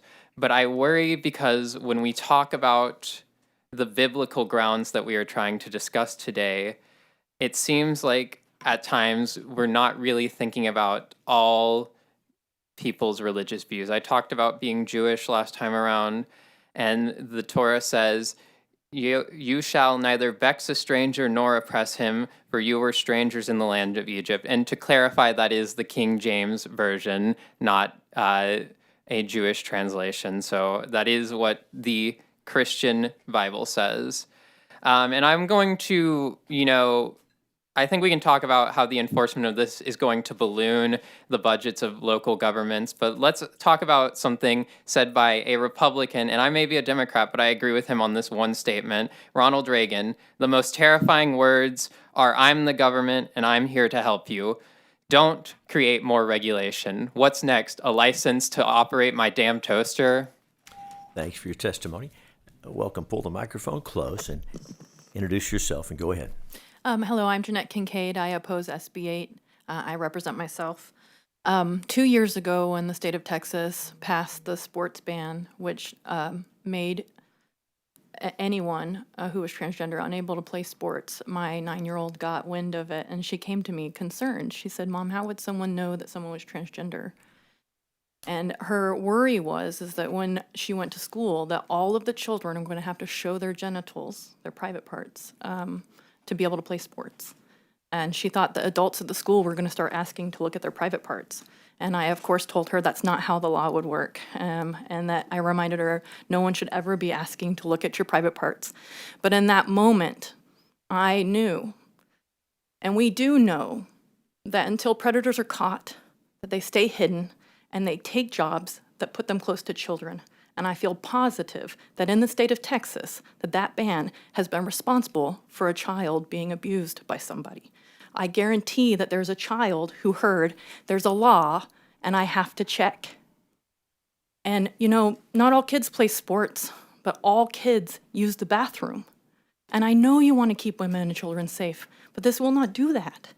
What is going to happen now is that every child is going to have to go to the bathroom, and someone who is a hidden predator is going to say to them, "I have to check. There's a law." You're laying our children at the feet of hidden predators. This is not the way to keep women and children safe. I want bathrooms to be safe too. The way to make them safe is to pass regulations on single stall bathrooms. You can go down to the Alamo Drafthouse and see what those look like. It would actually make things in schools a lot better too if we had rows of bathrooms that were down to the floor just in the hallway, but maybe open at the top. Kids wouldn't be in there doing drugs. And they step out to wash their hands. There are ways to make our bathrooms safe. I want them to be safe for women and children. I want them to be safe for our trans siblings. Please don't pass this. Thank you for your testimony. Welcome back. Introduce yourself. Go ahead. Yeah. Hi there. My name is Nick Mulberg, and the last time I came here to testify against this bill, I called those of you who supported it bigots and cowards. So I'd like to firstly reiterate that sentiment. Since that period of time, around 20 million people saw those remarks. I got comments from people all around the world, thousands of messages of support, a few dozen death threats from some of your constituents, I'm sure. But the ultimate absurdity of all of this is like the vast majority of people in this room, they think this is bigoted nonsense. The vast majority of people in Austin think this is bigoted nonsense. The vast majority of people in this country think this is bigoted nonsense. And the fact that we're still dwelling on this is just a glaringly obvious testament to the fact that you don't represent your constituents. You don't really care about them at all. You're all funded by West Texas billionaires anyway. This is a farce because all these people come up, they pour their hearts out to you, and they tell you that you're a bigot. They tell you that you're going to hurt them. They show you mountains of evidence. They go through, their own painful personal experiences, and you ignore it because you don't care about them, because you don't want them to exist. If you were left to your druthers, I'm sure you'd lock up every single trans person in Texas. Senator Middleton, I'm sure, alongside ejecting all Asians from Texas, you'd love to do the same for trans people. I just struggle to see why we are still talking about this. We're stepping over the corpses of like 130 plus Texans who died because of your negligence. This entire session should have been focused on flood relief, and we're not doing that. We're talking about this nonsense again, and you're going to go back to your constituents and, hey, you're gerrymandered all to heck, and so you're pretty safe. You won't face any accountability for this bigotry at the ballot box, I'm fairly confident, but you will face accountability for your bigotry from history. For the next century, people are going to be able to look back on this. This is going to be like your actions here. This is going to be a footnote in some history textbook talking about how people used to be weirdly obsessed with the genitals of strangers in bathrooms. Don't pass this bill. It's ridiculous, and you know better. Thanks for your testimony. Members, any questions for any of our witnesses on this panel? Thanks for being here. You're excused. Call Lindsay Foster. This is Lindsay here and wishing to testify. Now, those are all the witnesses that we have registered either electronically or on paper to testify on, for, or against. Is there anyone else present wishing to testify on, for, or against Senate Bill 8? Seeing and hearing none, public testimony is closed, and the bill is left pending at this time.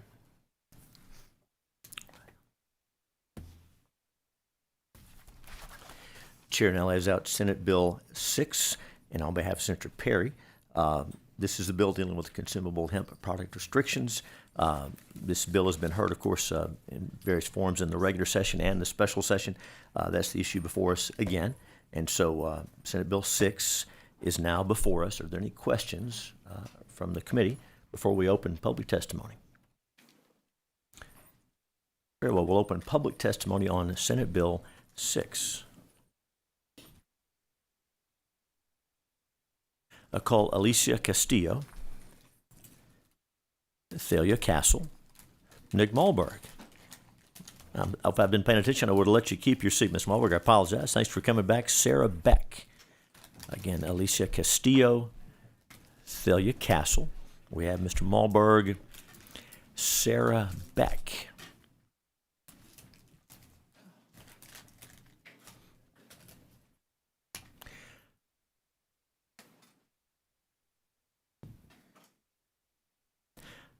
Mr. Swanson, we have you on this, and you want to come back and take a spot now? And I'm sorry, if I called your name, wait for the next panel. We'll have you. Go ahead, Mr. Swanson, go ahead and have a seat. I'm sorry. Thank you we want to make sure to accommodate every witness as we move forward. And so, welcome back. Introduce yourself and give us your testimony. Once again, hello, Senators. I'm Mike Swanson. I am standing in opposition of Senate Bill 6, and I'll tell you why. It's because it does not go far enough to legalize marijuana. On a federal level, marijuana is put on Schedule 1, which is known as one of the highest forms of dangerous substances, next to meth, cocaine. Weed doesn't do that. Hemp doesn't do that. Hemp specifically has so many uses outside of just getting people high. Hemp can be used in business, in trade, to substitute for paper, to substitute for other clothing, to substitute for just about anything you can think of that you can feel in your hand. It is a necessary substance to the earth that is natural to the earth. And while there are certain degrees of chemicals in there that could get you high. Those chemicals specifically help in a medicinal way. And I know that we have a compassion program that may allow that for people to use it, but we need to expand it further so that people can use it without having to spend tens of thousands of dollars being drugged out by pharmacies, by doctors, by the industry that's only seeking to make a profit off of the backs of people's pain. Not only that, but weed in Texas accounts for over 100,000 jobs. That is actual human lives with money in their pockets to put food on their families' tables. Is that something that you really want to stand to your constituents and say that I took away 100,000 jobs that create a meaningful difference that the products derived from the protections of legalized marijuana would put towards Texans? And imagine if we could expand that across the United States. Imagine that we'd be able to protect people that, even veterans, smoke weed to help with PTSD from going to war that campaign donors have sent them off to, like Lockheed Martin. We need to fully legalize weed in Texas. Thank you. Thanks for your testimony. Ms. Mulberg, welcome back. Introduce yourself. Go ahead. Pleasure to be before you once again, of course. My name is Nick Mulberg. I'm in firm opposition to this bill. I am a fifth-generation Texan. I'm a lifelong non-drinker. I believe alcohol is an incredibly destructive force in our society. We see people beat their kids, beat their wives, wrap their cars around telephone poles because of alcohol, and it's sold nearly on every single street corner. You all probably consume it. My younger brother, against my better recommendations, joined the Marine Corps back in 2005, and he was deployed to Afghanistan. He was in Kandahar province. He saw terrible things. He had his body destroyed. He came back with severe PTSD. And because of the stigma around mental health in our society at large, but specifically in the military, was not really able to pursue any pharmacological remedy for that. What he was able to do is every weekend and every night drink. At one point, his then fiance called me and said, I don't know what to do. I love him, I want to support him, but he's drinking himself to sleep every night, and I don't know how to handle that. And I didn't either, And until he was able to get access to cannabis for the easing of these symptoms, I was quite concerned that I was going to lose my little brother. He made it out of Afghanistan alive, unlike some of his friends. But I've known far too many veterans who committed suicide because they did not have access to adequate mental health treatment. Nobody is smoking weed and beating their kids. Nobody is smoking weed and beating their spouses. Nobody is smoking weed and wrapping their cars around telephone poles. You can't show any evidence to that effect. The number of jobs that are going to be impacted by this, I dare you to pass this. Go for it. You get to go home and talk to all your constituents and let them know how you destroyed tens of thousands of jobs. For what? To satisfy, this Dan Patrick crusade, right? Who, by the way, he's being bought and paid for by both the alcohol lobby and the medical marijuana lobby. And it's revolting to me that we have to sit here and pretend like you care about Texans or you care about safety. You do not. If you did, you wouldn't even be entertaining this nonsense. We have ample evidence that marijuana is safe. Thanks for your testimony. Vote against this. Thank you very much. Welcome back, and introduce yourself. Go ahead. Hello, I'm Talia Castle, and I'm in opposition to SB 6. I'm not against regulations for THC. I think it should have at least equivalent, well, maybe not, equivalent regulations to alcohol. But this bill is going far too far. In fact, the regulations already in place are too far. What we need to do is allow people access to things. Why do we have this double standard? Why is alcohol okay, but THC isn't? Another thing I've heard is one of the reasons for this bill is, they don't like that the stuff isn't labeled and tested. And have you ever bought THC? It is, actually. It's all labeled. It's all tested. They have lab tests. They can't sell that without showing that to us already. So I know what I'm getting when I do that, just as I know what I'm getting when I buy alcohol.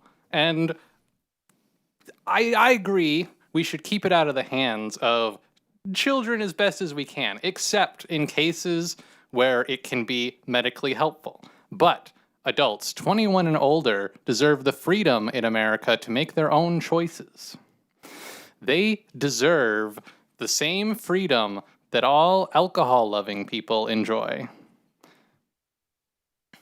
Please vote no on this bill. Thank you. Thanks for your testimony. Welcome back. Get that microphone close. Introduce yourself. Go ahead. Hi, my name is Sarah Beck. I'm here to testify against SB 6.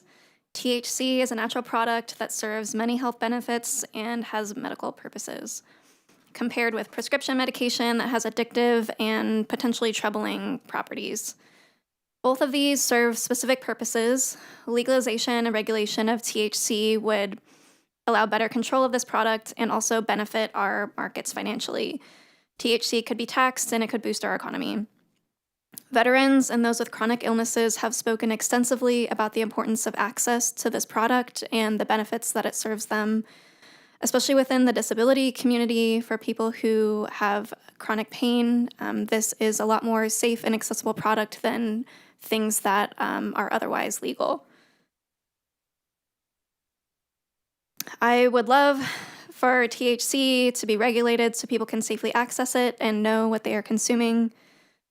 I agree that there should be bills that are passed, but the bill as it is currently written is highly problematic and bans most things except for CBD.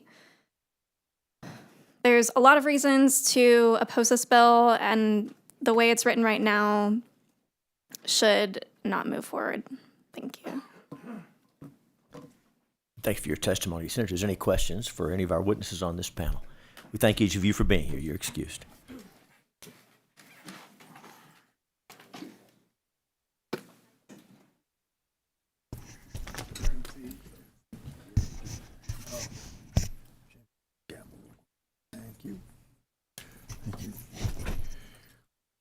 Thank you, Mr. Chairman. So sorry, I was Chair called in the calls last panel. Yeah, okay. Alicia Castillo, You really, sorry. Matilda Miller, M. Gogol, I hope I'm saying that correctly, Elizabeth Miller, and then one more after that on deck, Melody Tremolo. So with that, Alicia Castillo, Matilda Miller, M. Gogol, and Elizabeth Miller. Do I have everybody? All right. And then Melody, you're on deck. All right. With that, Alicia, you are recognized. Thank you, members. My name is Alicia. I'm here representing Texas Civil Rights Project, and we are opposed to this bill. We are opposed mainly because of the outright prohibition on hemp products and the criminalization that this bill adds, but instead we're supportive of regulation on this industry. We're grateful for the governor's further direction on limiting the scope of THC legislation to reasonable regulation.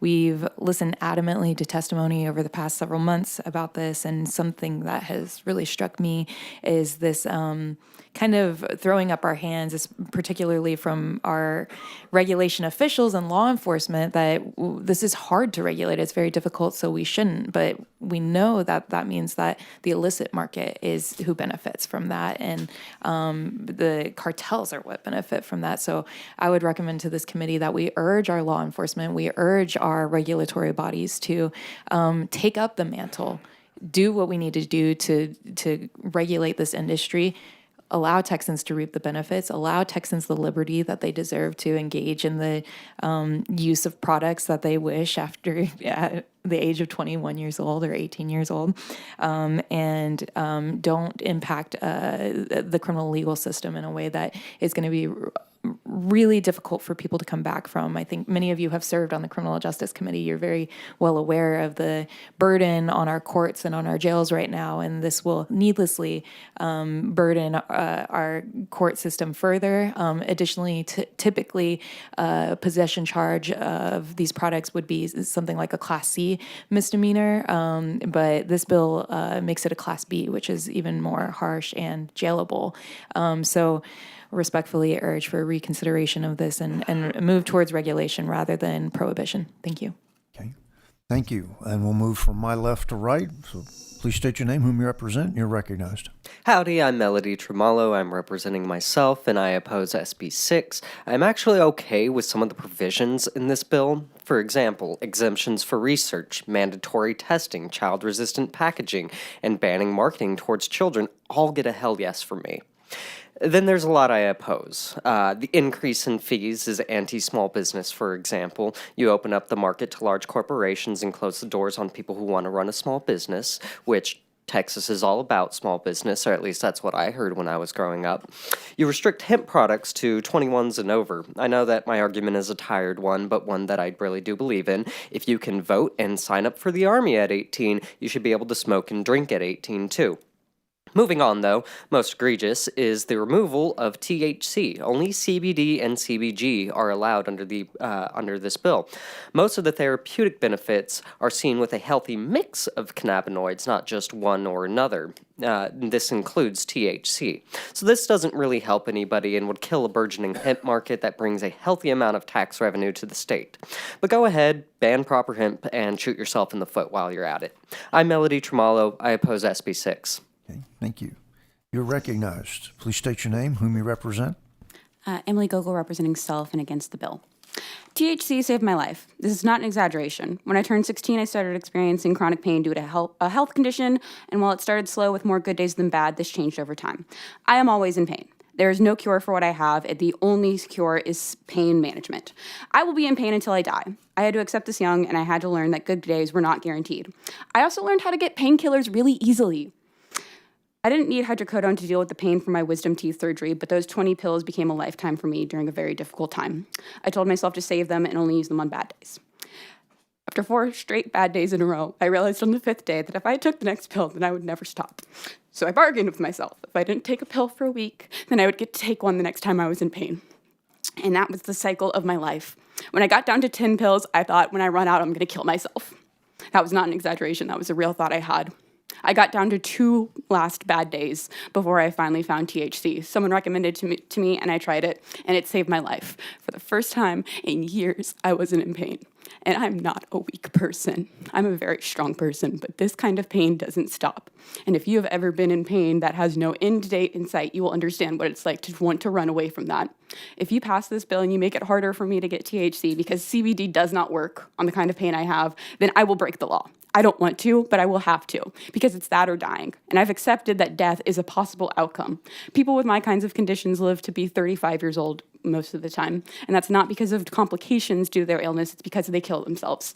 THC is life-saving for people like me. It's not only life-saving in that it prevents pain, it keeps people from getting fentanyl-laced drugs on the street, it keeps them from getting into the illegal drug trade, and it keeps them from killing themselves. Please vote against bills like this and make THC something that's more accessible to people in Texas like me struggling with conditions that are not always accepted under medical marijuana exceptions. Thank you. All right, thank you. And then, if you would, ma'am, state your name, whom you represent. Good afternoon, yes. Thanks for having me. My name is Elizabeth Miller. I'm speaking on my own behalf today, but I do want to remind the committee that the Republican Liberty Caucus is opposed to this bill, as am I. I wanted to speak to you personally because I'm among the many people who are dependent on these medicines. Well, not dependent in the sense that you also say it, but I rely on it in order to be in front of you. I have a hereditary connective tissue disease, so I rely on the medicines for pain, for appetite, and to deal with seizures. So I'm among the millions of Texans who use these products. I am also a constituent of Senator Parker. But I wanted, there's some beautiful comments from members of the Republican Liberty Caucus online in the House, and I wish we had time for me to read them, explaining to you all why this bill is contrary to free enterprise. It's contrary to, it'll destroy our reputation, I believe, in the country for business, because we've told this industry to come, invest a bunch of money, and now we're blowing it up. All the harms this committee and in the House has heard on this issue with mothers coming in, they're real, but they all have to do with fake cannabinoids that do not come from the plant. And what y'all are doing here is you're making the real thing illegal, the stuff that we need. grandma's knee cream that she can't get high from, the doggy's anxiety meds, everything will be illegal because what you have allowed does not exist yet. So all of that will become illegal.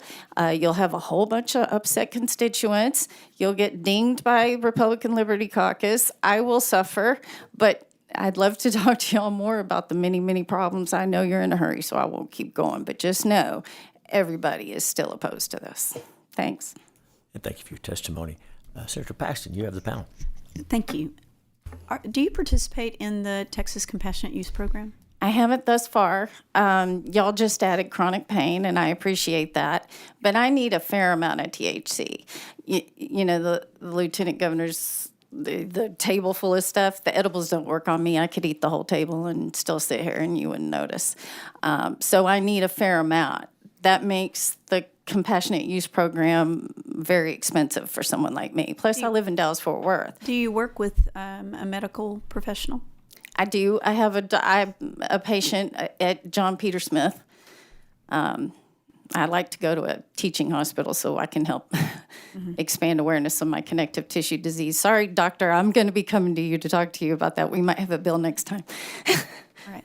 Thank you. I'd like to visit with you a little more often. I'd love to explain. There are a lot of problems and ways we can improve teacup. Okay, thank you. Please. And you do not participate in teacup?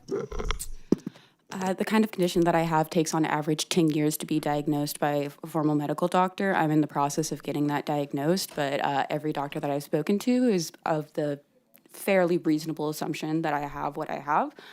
Even if I was diagnosed with that, that would still have tremendous barriers for me being able to access care because I don't have insurance right now. And even if I were to get under like state Medicaid, that would still I would still struggle to find a doctor that would be willing to put me on that program. Have you applied for teacup? I don't have a diagnosis on paper that would allow me to. It's actually incredibly difficult for people, especially women, to be diagnosed with chronic pain conditions and for those chronic pain conditions to be put under that statute. I would love to talk to you about expanding that perhaps, and I would love to take questions. But you yes. haven't attempted to apply? I'm not allowed to attempt until I have a formal diagnosis. Okay, so you've explored it and you know that that's something that's necessary before you can apply. Yes, I know it's a potential path for me, but like she also said, I need a fair amount of like medical remedy in the term of THC. I also have like a pretty high tolerance for things, and that probably comes from having used opioids before I became somebody who used THC. So I would also struggle with the same thing that she struggles with. Again, I'd love to take questions and answer you about expanding this program potentially. I'd love to visit with you a little bit offline. Thank you. Yes. May I add on to this? I don't have a diagnosis or anything, but I do have an eating disorder. It makes it difficult for me to put down food. The smokeless provision in this bill would actually be rather harmful to me, as I do have to consume THC in order to build up an appetite. As a result, edibles are not the best choice for me because I have a difficulty getting food down, and the only way to get the medication in that case, I would vomit if I had to force food down my throat, and so without THC, and so that becomes an issue. Have you applied? I have not because, as my friend here has stated, a formal diagnosis is required, and I've been to multiple doctors about my eating disorder, and they all tell me about the same thing, that further testing is required, for which I don't have the money or insurance for, and that treating myself with THC is unacceptable, at least medically acceptable for the kind of condition that I'm trying to treat it for. Thank you. And I apologize that I wasn't in here. I don't know if you were addressing a medical use or, okay, thank you. Thank you all. I appreciate it. I'd be happy to visit with you offline. Thank you, Mr. Chairman. Paxton. Thank each witness for being here. Your excuse. Thank you very much. Call Matilda Miller. Matilda is the last witness that we have registered to testify on, for, or against Senate Bill 6. If anyone else wishes to testify on, for, or against the bill, please register at the kiosk outside, and so that we can hear from you. Welcome back. Introduce yourself. Go ahead. Hi, I'm Matilda Miller, and I'm here to speak against SB 6. Y'all, I've never even tried THC or weed or cannabinoid or any weed product. I haven't ever smoked a cigarette, and I haven't had a drink since the new year because I'm mostly just uninterested. But just because I don't personally partake of something, it's not a good reason to ban it. And the same should go for all of you. I'm going to speak to this from my experience as a social worker who works with the homeless population. I've seen many good, hard-working people made homeless, even though they wanted to get jobs and rent apartments like everyone else, because they had a record. And there might be a nuanced discussion to be had there regarding crimes that actually hurt people, but when the crime is something totally pointless, hemp products are safer than alcohol or even sugary sodas, and nobody seriously wants to ban those. The only reason this is a debate at all is because Richard Nixon and John Ehrlichman thought criminalizing marijuana was a good way to suppress the hippies during the Vietnam War. Why should someone be sent to jail, possibly made bankrupt, and be permanently burdened when looking for jobs and homes because of a scheme from 50 years ago? Every time I meet someone who is homeless because a tiny little drug charge has made their life hell, I think this person shouldn't have to be here. We have long waiting lists of people who need a place to sleep. How much shorter could that list be if laws like this bill didn't exist? How much could that person have accomplished in the time that they've spent being persecuted for something nobody should care about? You don't see the effects of bills like this, but I do. I meet the victims of petty, pointless little laws like this every day at work. They're just people. Ordinary, good people. And for many of them, the only difference between them and us is that one little crime on their record. Because they like weed. You might think that you're criminalizing a product, but you're just criminalizing people. Thanks for your testimony. Senator, if there's any questions for the witness? Thanks for being here. You're excused. Call Rai Vasquez. Is there anyone else present wishing to testify on, for, or against 6? Senator Hughes, if I may real quick, just to clarify something from earlier, I have a quick question. There was a motion on the floor. Before you do that, let me do some witness logistics, and 100%, I'll sure thank hear you. from you, okay? Were you wanting to testify on the bill? Great. Right, yeah, very good. Welcome. Come on down. Bring it. Sure. Just hand your card to the lady over here. Anyone else present wishing to testify on, for, or against, please come down now so we can hear from you. And please go ahead, Ryan. Thank you so much. I just had a quick question because earlier you said we were operating kind of in the same roles. This morning there was a resolution. What did I say about? I don't remember what I said. Oh, go ahead. After I had testified, you had said something about like operating under the same rules and stuff as I had made comments in my testimony. I believe there was a motion put forth on the floor this morning that suspends 1110, 1118, and 1119, which all regard public hearings having 24-hour notice. I believe there was like 24 A's, 3 nays. I just want to make sure that I have my information correct on that. Right. Which is why like we're here right after the adjournment versus like having that 24-hour notice that we're used to, right? Right. Yeah, the rules provide a mechanism to suspend the rules, and it's pretty common. We did it during the regular session and during the. That's totally fine. I just wanted to clarify on that. No, I want to make sure that's clear. Thank you very much. Yeah. And if you're ready on this one, go ahead and introduce yourself and give us your testimony. Absolutely.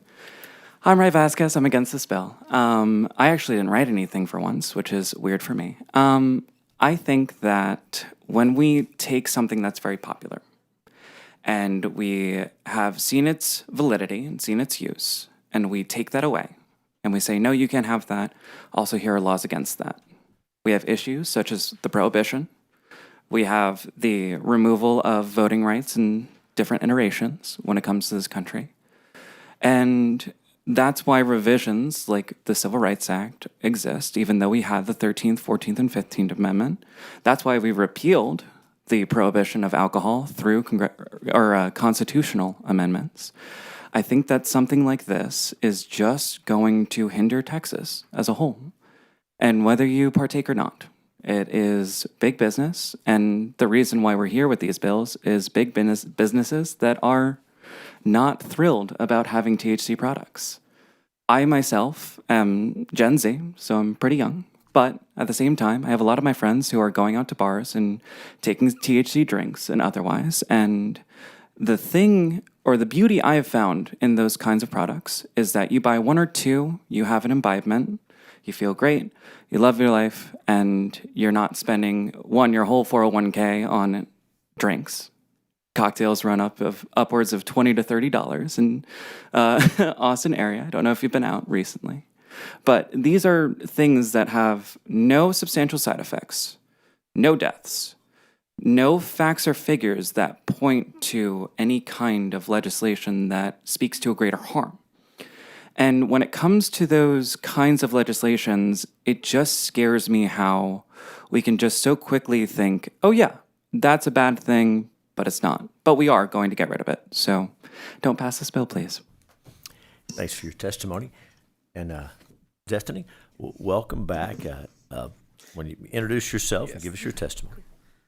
Hi, my name is Destiny Beasley, and I'm speaking in opposition to this current bill. I decided to look into some statistics before coming in today because I thought they would be fun to share. In the U.S., from 1998 to 2011, on average, 7% of all cases reported to the National Program on Substance Abuse Deaths had a cannabinoid detected, meaning about 110 deaths a year had to do with weed maybe being in the person's system. And that number has increased in the reports about to 2020 to about 350 deaths per year in relation to weed. In comparison, alcohol kills approximately 178,000 people annually. 178,000 people die because of car accidents, because of abuse, because of overdose when it comes to overconsumption of alcohol. It is a 50,757% increase in deaths from weed usage to alcohol usage. And it's a staggering number. And I'm not saying this to speak against alcohol. Obviously, I think that, kids should have less easy of a time getting a hold of it. I think that, there are regulations that are valid when it comes to weed and alcohol, but it is exhausting constantly having to speak for the use of a recreational drug that is literally thousands of times less lethal than alcohol, which is one of the most abused substances by minors in the U.S. So, thank you. And thank you for your testimony. If there's any questions for either of our witnesses on this panel, we thank you both for being here. Thanks for your testimony. Those are all the witnesses we have registered, and we've done last call twice. And so, public testimony on Senate Bill 6. I was looking at my folder from last. Senate Bill 6 is closed. And while we have a quorum, and I know many members were out in the State Affairs Committee dealing with flooding, as much as many witnesses had suggested. Of course, those were the first bills heard this session, just like last session. And so now that we have a quorum back, while Senate Bill 6 is before us, we'll take a vote on this one. Senate Bill 6, we just closed testimony on. Senator Betancourt moves that Senate Bill 6 be reported favorably to the full Senate with the recommendation that it do pass and be printed. Senate Bill 6. Will the clerk call the roll? Betancourt. Aye. Birdwell. Aye. Hall. Aye. Hinojosa. Aye. Middleton. Aye. Parker. Aye. Perry. Schwartner. Aye. Zaffarini. Paxton. Aye. Hughes. Aye. There being 9 ayes and 0 nays, the bill will be reported favorably, and the final tally will reflect motions in writing submitted by members who have been present for the hearing. So Senate Bill 6 is reported favorably. As a matter of pending business,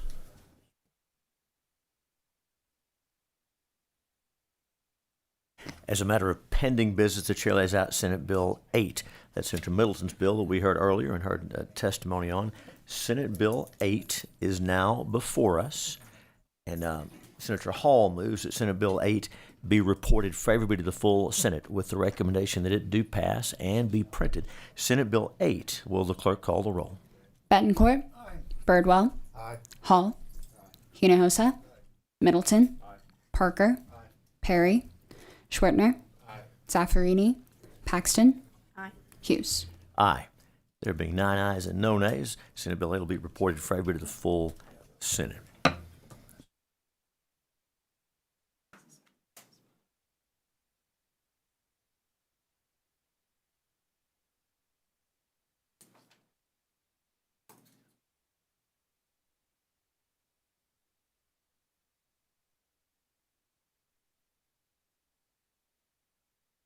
The chair now lays out Senate Bill 7. Senate Bill 7, of course, has to do with drugs that are being mailed into Texas illegally that are taking the lives of unborn children and also harming and even taking the lives of women. This is a bill that was heard in the last special session. The version before us is exactly what was in the previous special session, and it's an updated version of the bill 2880 from the regular session. And so, Senate Bill 7 is now before us, and I'll yield for questions from the committee. Seeing no questions, we will open testimony.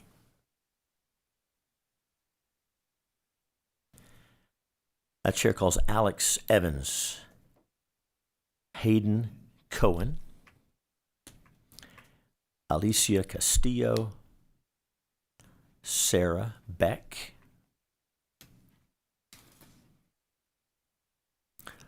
looking for Hayden Cohen, Alicia Castillo, Sarah Beck, Rai Vasquez, Philia Castle,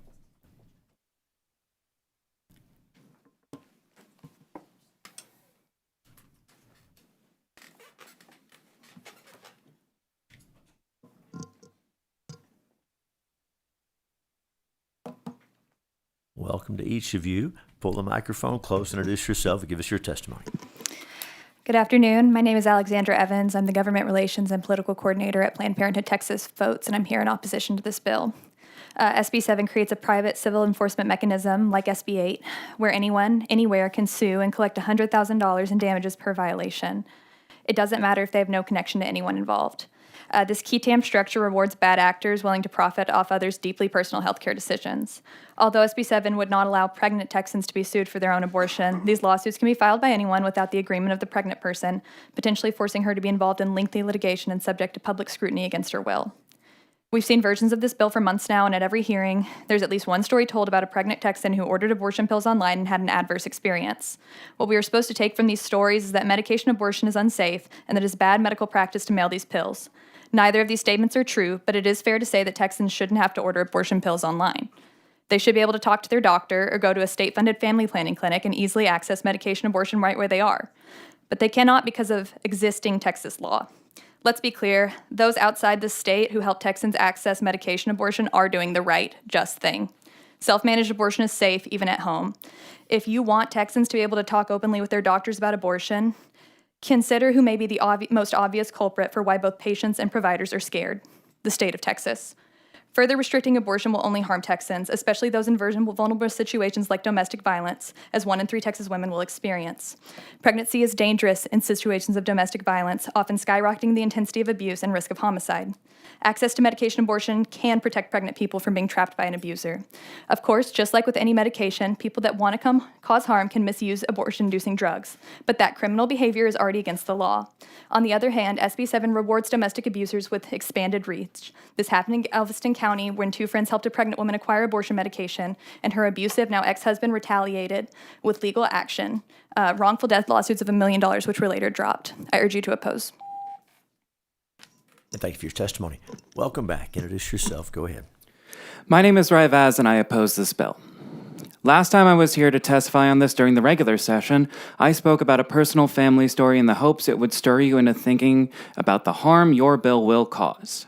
I don't know what I expected from the party of perverts, cheaters, and felons. Are you so spineless that you only turn your listening ears on when your side is speaking? Are you so set to be on your knees for billionaires and bigots that you can't see the errors in your ways? You have so many medical experts, far more versed in the effects of these drugs, saying there is no grand harm to these patients. And I'm not talking about the cherry-picked instances that your side touts as the status quo, because it's not. If we are going to force women to undergo pregnancies they have no means to care for, let's bolster childcare in our state. Let's give women all the options instead of the ones your personal faiths think are the wrong ones. Let's let doctors be doctors and politicians reap the rewards of getting their mistresses pregnant. You know what? I have an even simpler solution. Let's give all men who refuse to use common sense birth control vasectomies. That way, if they have a willing and able partner who wants to partake in a little hanky-panky, those glorified inseminators aren't going to ruin a woman's life because they chose not to wrap it up. I'm sick and tired of hearing Republicans running my state are pro-life. When your policies do nothing but cause death.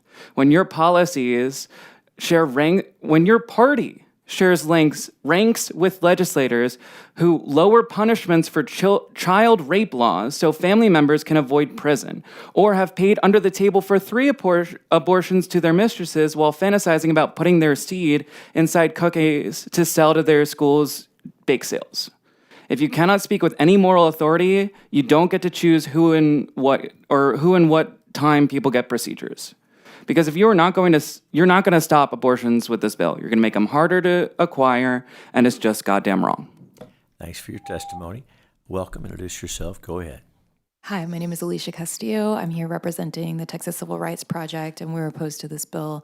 I'll mention mostly just because of restricting Texans' access to private healthcare options, but secondarily, with our focus on criminal justice, Texas incarcerates more people by sheer number than any other industrialized nation, and making it a second-degree felony to access this type of care is an incredibly harsh penalty that's going to result in serious prison time for many women across this state, and we oppose on more grounds than that, but those are the ones I'll mention today. Thank you very much. Thank you so much. And I want to hear from each witness. And when you have a moment, take a look. We may not be talking about the same bill. Just respectfully take a look and follow up with us and make sure. I'm not sure about the second. Thank you. I'll just mention 2880 did have the second-degree felony. If there were changes made more recently. No problem. I'm not fussing at you. I want to make sure we have the right bill, though. Just, do you mind following up with us on that? Absolutely will do. Thank you. Thanks for your testimony. Welcome back. Introduce yourself. Go ahead. Hello, my name is Talia Castle, and I oppose SB 7. Earlier this week, I came in to talk to the Senate. I asked, why are we not, advocating for better child I'm sorry, I'm stumbling on the word. For, better stuff for children who are already living, Get them better health care. A lot of Americans don't have access to health care. And if the parents don't, the kids usually don't either, because kids are getting on it through their parents. If Texas could give access to health care to all people here, that would help support children and keep them alive. That would help support mothers and keep them alive.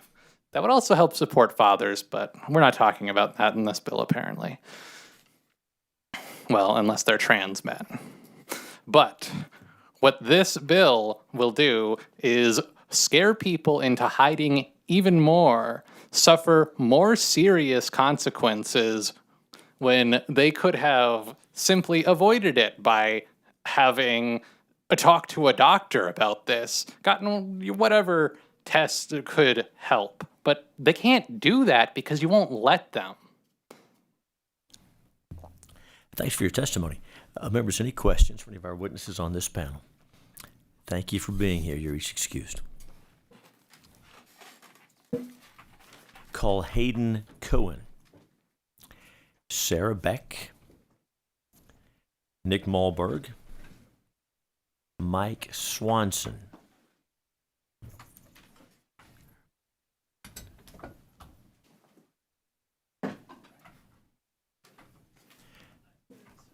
Matilda Miller. There we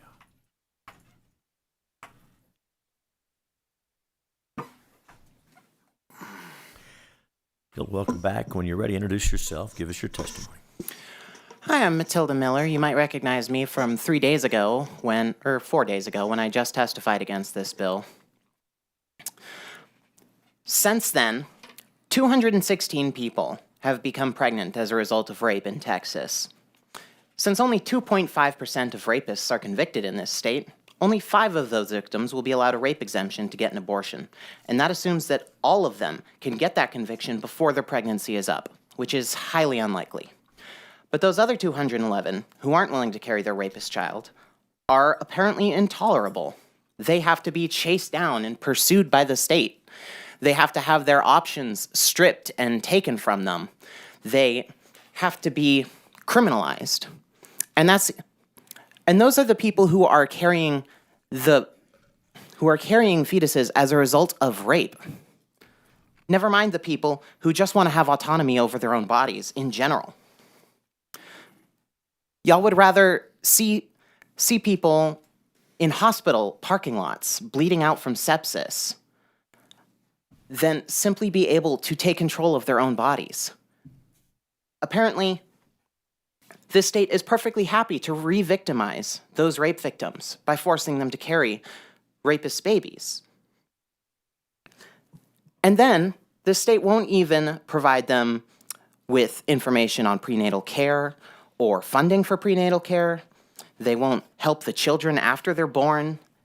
Y'all defund education, don't provide free daycare, free school lunches, mandatory paid parental leave. But I went over all this before 4 days ago, although apparently y'all seem to have forgotten, because here we are again. It seems like every time this issue comes up, people will come up here and plead the facts, and then just get ignored. And frankly, that's insane. Y'all shouldn't be here doing this. Grow a conscience. Thanks for your testimony.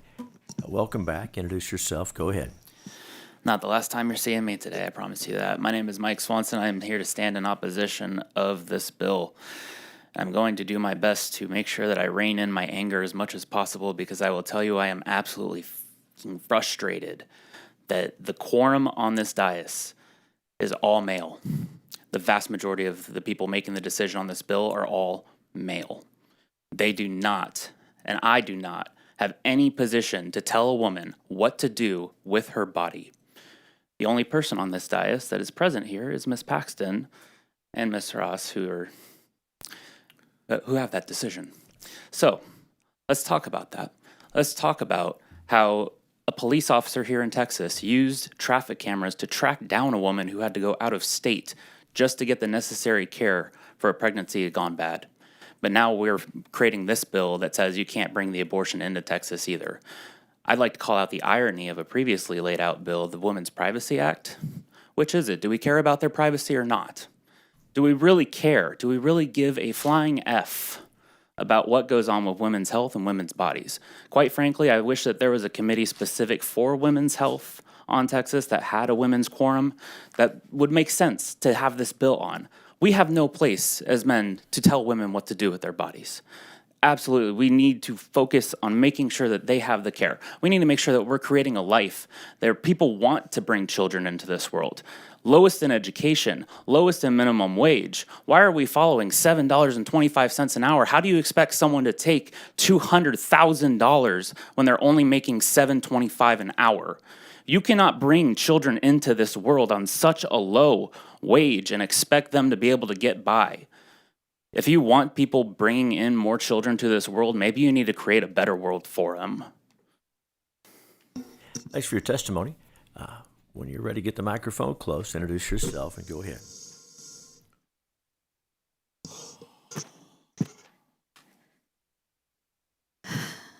Hi, my name is Sarah Beck. I'm a born and raised Texan, and I urge you to vote against SB 7. This bill will harm people in need of essential medical care. Texas's total abortion ban has already been devastating. Since SB 8 passed in 2021, Texas's maternal and infant mortality rate have worsened. At least 4 pregnant women have died. And countless more have been forced to wait out sepsis or other dangerous medical conditions until doctors felt they could intervene without risking civil and criminal liability. Maternal mortality rates have skyrocketed in Texas since the abortion ruling in 2021. People are dying and being denied care until they are on the extreme cusp of death or disability. Pregnancy is a risky health choice with unsure outcomes. About 10 to 20% of pregnancies end in miscarriage. And that is only one potential health risk that may require what is considered abortion care. There are dozens of other complications that commonly occur and require pregnancy termination. To deny these essential care or to attempt to limit the confidentiality and private health decisions that should be made between a doctor and a patient alone by supporting government interference and to ban the access to this medication from entering our state is to our own detriment as a society. Maternal mortality rates are up in Texas. Infant mortality rates are up. Doctors are quietly fleeing the state. The problem is already getting worse, and this bill will be even more detrimental to patients, families, and businesses. I urge you to oppose SB 7. Texans deserve better. Yeah, thank you for your testimony. Welcome back, Mr. Malberg. Introduce yourself. Go ahead. Hey there, my name is Nick. I am firmly opposed to this bill because I believe that it is the right of every citizen of Texas, and in fact every citizen of the United States, to make their own healthcare decisions. Many of you do not believe that, and that is certainly your prerogative. I grew up, my grandfather was a lifelong Republican. And spoke often about the reason that he voted for the Republican Party for his entire life until, well, a certain someone came onto the scene. But he believed firmly in small government. He believed firmly that people's life, their livelihood, their homes, their marital decisions, they should be left up to themselves. The government should not meddle in those things. And yet here we are. Every single one of you is opposed to the concept of small government. You want to insert yourself into the lives of Texans. You don't care about their health. You don't care about their safety. You don't even care about kids. Show of hands, for everybody on this dais, how many of you have either fostered or adopted a child in your lifetime? Anybody? Not one. 30,000 kids right now in foster care in Texas. 6,000 awaiting foster care. You're all pretty loaded. You're businessmen. You're oil magnates. Whatever. You could easily afford to do this. So where's that Christian compassion? Why aren't you fostering? Why aren't you adopting? You have the means. Why aren't you? You choose to regulate what people can do with their bodies. You're saying they don't have reproductive freedom, and yet you don't do anything for the kids that are already here. Pro-life? Absolutely not. Pro-privacy? Absolutely not. I firmly believe divorce, that should be a private decision between private citizens. Ms. Paxton, congratulations on your divorce. It is not my place or anybody here. You're excused. Thanks for your testimony. Members, any questions for this panel? All right. Thank you for being here. You're excused.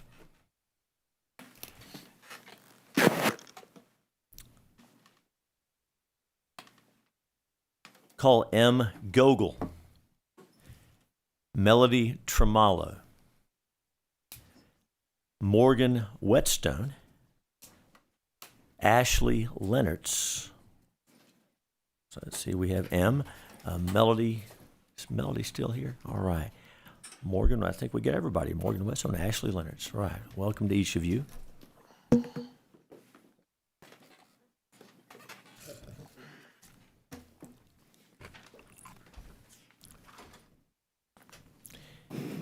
We'll begin over here. Ms. Leonards, welcome. Introduce yourself. Give us your testimony. Thank you, Senator Hughes and members of the committee. My name is Ashley Leonards, and I serve as the Legislative Director for Texas Right to Life, and I am in support of Senate Bill 7, the Women and Child Protection Act, and I want to thank you for passing this twice already this year, and I'm praying that this is the last time you have to pass it. This bill is essential right now in Texas. We know about 19,000, the low number is 19,000 abortion pills are being ordered into Texas every year, and that's from the Journal of American Medicine. And what's happened is since the overturning of Roe v. Wade, the abortion industry has shifted their tactics. Previously, they were committing abortions at brick and mortar facilities. Now they're sending over abortion pills from across the country and around the world, and they're using shield laws in anti-life states to get around our pro-life laws. And the Women and Child Protection Act would help us have the tools to actually make sure that we're able to protect our preborn children here in Texas. Abortion pills are a combination of two medicines. The first is mifepristone, which starves a preborn child. From the moment of fertilization, we know that this is a human worthy of dignity and life. At even 21 days after fertilization, the baby has a heartbeat. Within weeks from that point, the baby has brainwaves that are detectable. The baby can survive outside of the womb around 20 weeks in a pregnancy. Here in the state of Texas, we believe in protecting these preborn children, and thankfully we don't abandon them. Just this past session, y'all were very gracious, thank you. At our urging of pro-lifers, we unfortunately don't have some of our friends who are talking about wanting to support women and children testifying with us. I would love to have them testify with us for the Thriving Texas Families Program, which you designated $200 million for this past legislative session to provide resources to women who think they're pregnant and up to 3 years after the baby's been born. And that's through pregnancy resource centers, adoption agencies, and maternity homes. It is unfortunate that we don't agree on some of these things, but I'm very thankful for those who do advocate for life. I have 2 adopted sisters. That's what got me into the pro-life movement.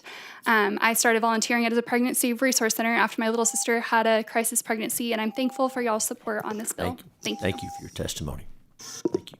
Welcome back. Introduce yourself. Go ahead. Howdy, I'm Melody Tremallo, and I oppose SB 7. There's currently no text available for SB 7 on the Texas Legislature Online website. Summary of the text started with relating to abortion, including civil liability in the manufacture and provision of abortion-inducing drugs. So I can assume, and thank you, Mr. Hughes, for clarifying earlier, that this is the same abortion pill ban that was introduced during the regular and first special session. I am still categorically opposed to this. It's yet another attempt to police women, and yet another reason that I can be glad to not have a uterus. We've already got folks dying in hospital parking lots, so what's a few more? I personally hate slippery slope arguments, so I won't give you one. Instead, I'll tell you about Adriana Smith. She was 31 when she died. She was 8 weeks pregnant, and her corpse was kept on life support until the fetus was delivered through C-section. That's what extreme and restrictive abortion bans do. They treat women like incubators, even if they are brain dead. Without a family, that child would now be the ward of the state. Now that child is at a severe disadvantage, especially if they aren't adopted. And as we heard from Nick's testimony, there are a lot of children here in Texas that are in foster care or are not adopted. This doesn't even touch on the ethical issues of keeping a body alive when the brain is dead, just to serve to facilitate pregnancy. That is just cruel and unusual, and just serves to highlight the point that women have no bodily autonomy even after death, which is rather striking considering my driver's license card has to have a little heart that designates that my organs are available for donation upon my death. I have more bodily autonomy of what to do with my organs after death than a woman does with her uterus after death. So I'm Melody Tremallo, and I oppose SB 7. Thanks for your testimony.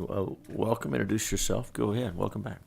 Hi, my name is Morgan Whetstone, and I am opposing this again. I opposed it the last 2 times that it was introduced. And I talked about, why I thought it was important that people have access to abortion. But that's not what this bill is about. It's about these specific pills getting into the United States, or into Texas specifically. People have talked about how dangerous these pills are, but I'm going to tell you something that I believe is true. I don't know all the details of such a thing because I didn't do a deep dive research into it. But there are little to no options for male hormonal birth control. This is relevant. I'll get to it in a second. A lot of the hormonal birth controls that people have tried for males create problems for their livers. They have other side effects, and I'm writing off of MedMD here, like acne, weight gain, altered sexual drive, and mood changes. These are a lot of the same symptoms that you would get for female birth control, but male birth control, because of these symptoms, has not been approved, while female birth control has. And the reason for that is because these symptoms, when they affect people, if you're male, all it does is make you not able to get somebody else pregnant. But if you're female, it prevents you from getting a pregnancy. And the symptoms for that are worse than the symptoms you get from the pill. And that's what these pills do, basically. Thank you for your testimony. And welcome back. Introduce yourself. Go ahead. M. Gogol, testifying as self, opposing the bill. I just wanted to share with you something, because I already shared with you something earlier today. My mom actually passed away because of complications after a childbirth. She was a very deeply pro-life woman, and even if she knew that she was going to pass away, she would have chosen to keep that pregnancy. I say this so that you know that I have sympathy for people who are pro-life. I support my mother's choice, even if I wouldn't have made that same choice. This is not about personal autonomy about whether or not you're pro-life or pro-choice. This is about a person's access to medicine, and this is about state supremacy. So under this bill, which again I'm assuming is the same as Special Session 1, we put in caveats that would allow the Attorney General of Texas to go after private citizens of different states. This would lead to a constitutional crisis. We'll probably be locked in legislation about that for years if that ever tried to come about anything aside from just being on paper. This bill is about supremacy in that way, and that we are trying to define what other states' laws are. We're trying to circumvent other states. This is also a bill about supremacy in that it decides what a woman is allowed to do with her body. The other witness on this panel talked about how there were a certain amount of birth control pills that were ordered into the state of Texas. I'm actually happy about that number because that's that many women who do not have perforated uteruses from trying to perform an at-home abortion with a coat hanger. That's that many women who are not dying from childbirth-related complications or poverty-related complications. That is that many children who are not being put into a foster care system which does not care about them. As a person who has experienced what it's like to lose a loved one to childbirth complications, I am appalled when people say that pregnancy is a much safer option than getting an abortion pill or getting a surgical abortion. Both carry risks. You can die from having an abortion, you can die from childbirth, you can die from many things that are related to the reproductive cycle for women. So these pills are life-saving. Any type of restriction on these pills is going to hurt women ultimately, and it's going to hurt families. It's going to hurt families like mine. I grew up without a mom. Don't make other people have to grow up that way, please. Thank you. Thank you for your testimony. Senators, any questions for the witnesses on this panel? Thank you each for being here. You're excused. Those are all the witnesses who have registered to testify on, for, or against Senate Bill 7. Anybody else wishing to testify, please come on down. No problem. We'll get a card for you to fill out if you don't mind. We want to make sure and have that as a record of your testimony. Can do.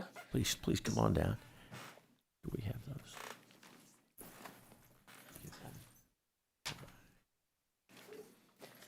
Thank you very much. So before you leave, each one of you, please give us one of those cards, okay? All right. Thank you very much. Great. You don't have to do it right now, but just tell me you'll do it before you leave, and we'll want to hear your testimony. So introduce yourself and go ahead. Awesome. Thank you so much. My name is Janet Flores. I'm here to testify against SB 7 on behalf of myself and About Texas. I was here on Monday. You might remember me, but first I want to note that SB 6 grossly expands the Attorney General's power by allowing him to file lawsuits against anyone who he believes has the intent to break the law. Not anyone who has already broken the law, but just a lot of assumptions that are taking place. This is really concerning to me. It's definitely a power grab by the Attorney General and his friends, and I'm deeply concerned as a Texas resident. I'm just wondering why you're so set on punishing me, because at the end of the day, as someone who can't get pregnant and is terrified of being pregnant in Texas, you are punishing me. Rape is illegal in the state of Texas, assault is illegal, and drugging somebody without their consent is assault and battery. Human trafficking is already very illegal in our state, and you often pass more human trafficking legislation to mask harsher anti-abortion law, anti-immigration laws. Abortion is illegal, but very popular and still happening in our state. Because let's be clear, Texans are still having abortions despite these attempts to control us. Some Texans are self-managing their abortion. We love that for them. We wish that they could have healthcare access in our state that we love so much, but it's unfortunate that we don't. Others are traveling out of state to get the support that they need and the care that they need. We have doulas and a strong network of advocates who continue to provide resources and do what our government refuses to do. Texans have pushed back and rejected these extremist agenda countless times. Every time y'all continue to escalate with even harsher bills, it leaves me to ask this committee, is the escalation because you can't control Texans who need abortion care? Or is it because chaos and control are y'all's entire vision of governing? I urge you to reject SB 7 and block any similar bills. God knows that any legislation similar to this would cause more harm than good, and I think that the numbers, the data in our state have shown us that. So again, I urge you to vote in opposition to it and to really put the safety of Texans first. Thank you so much. Thanks for your testimony. And again, will you fill out a card after you testify? Make sure we got you. Yeah. Okay. We're going to give you the card now, and then go ahead and testify. Hi, my name is Destiny Beasley, and I speak in opposition to this bill. I will share a personal account of a family member of mine. For their privacy, I won't disclose who they are. Could be an aunt or a mom or a sister or whomever. However, this person was raped multiple times by her brothers.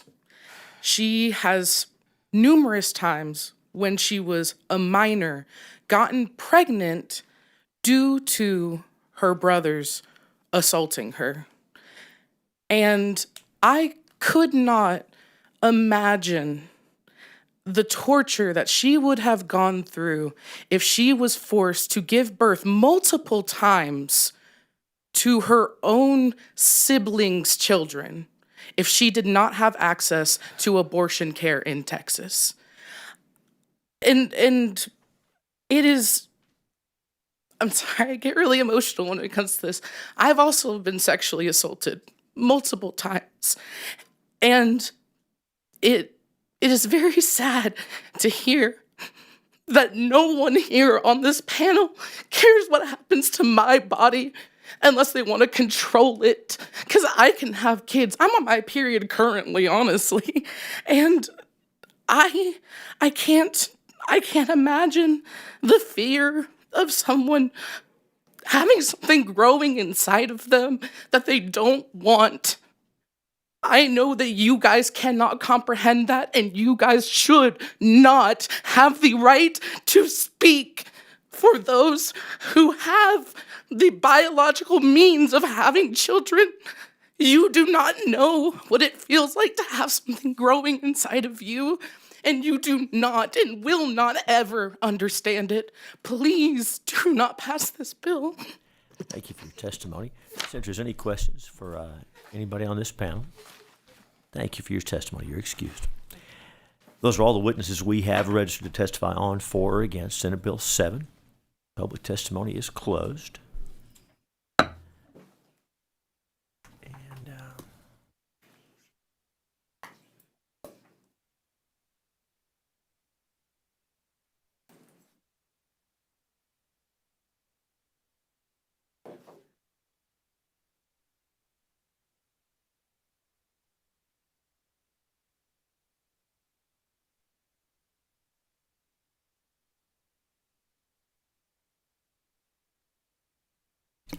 Members, the bill before us is Senate Bill 7, relating to regulation of the abortion pill industry. Senator Hughes moves that we report the bill favorably to the whole Senate. The clerk will call the roll. Betancourt. Aye. Birdwell. Aye. Hall. Aye. Hinojosa. Middleton. Parker. Perry. Schwertner. Zaffarini. Paxton. Aye. Hughes. Aye. There being 8 ayes and 0 nays, Senate Bill 7 will be reported favorably to the whole Senate.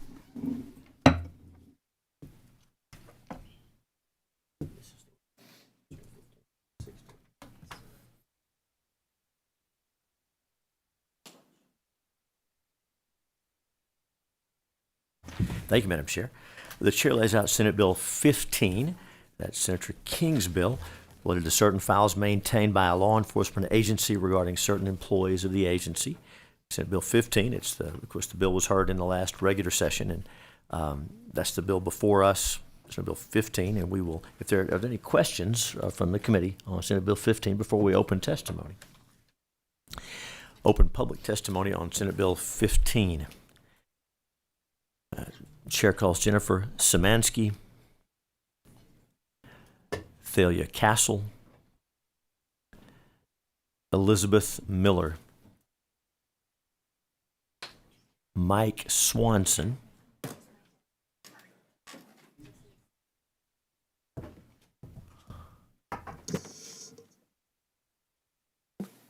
Brianna Arredondo,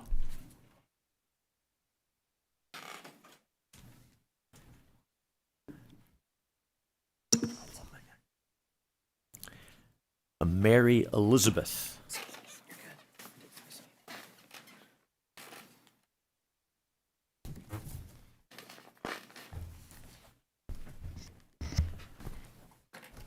welcome to each of you. Brianna, we'll start over here. You know how to do this. Welcome. Introduce yourself. Hi, my name is Brianna Arredondo, and I oppose SB 15.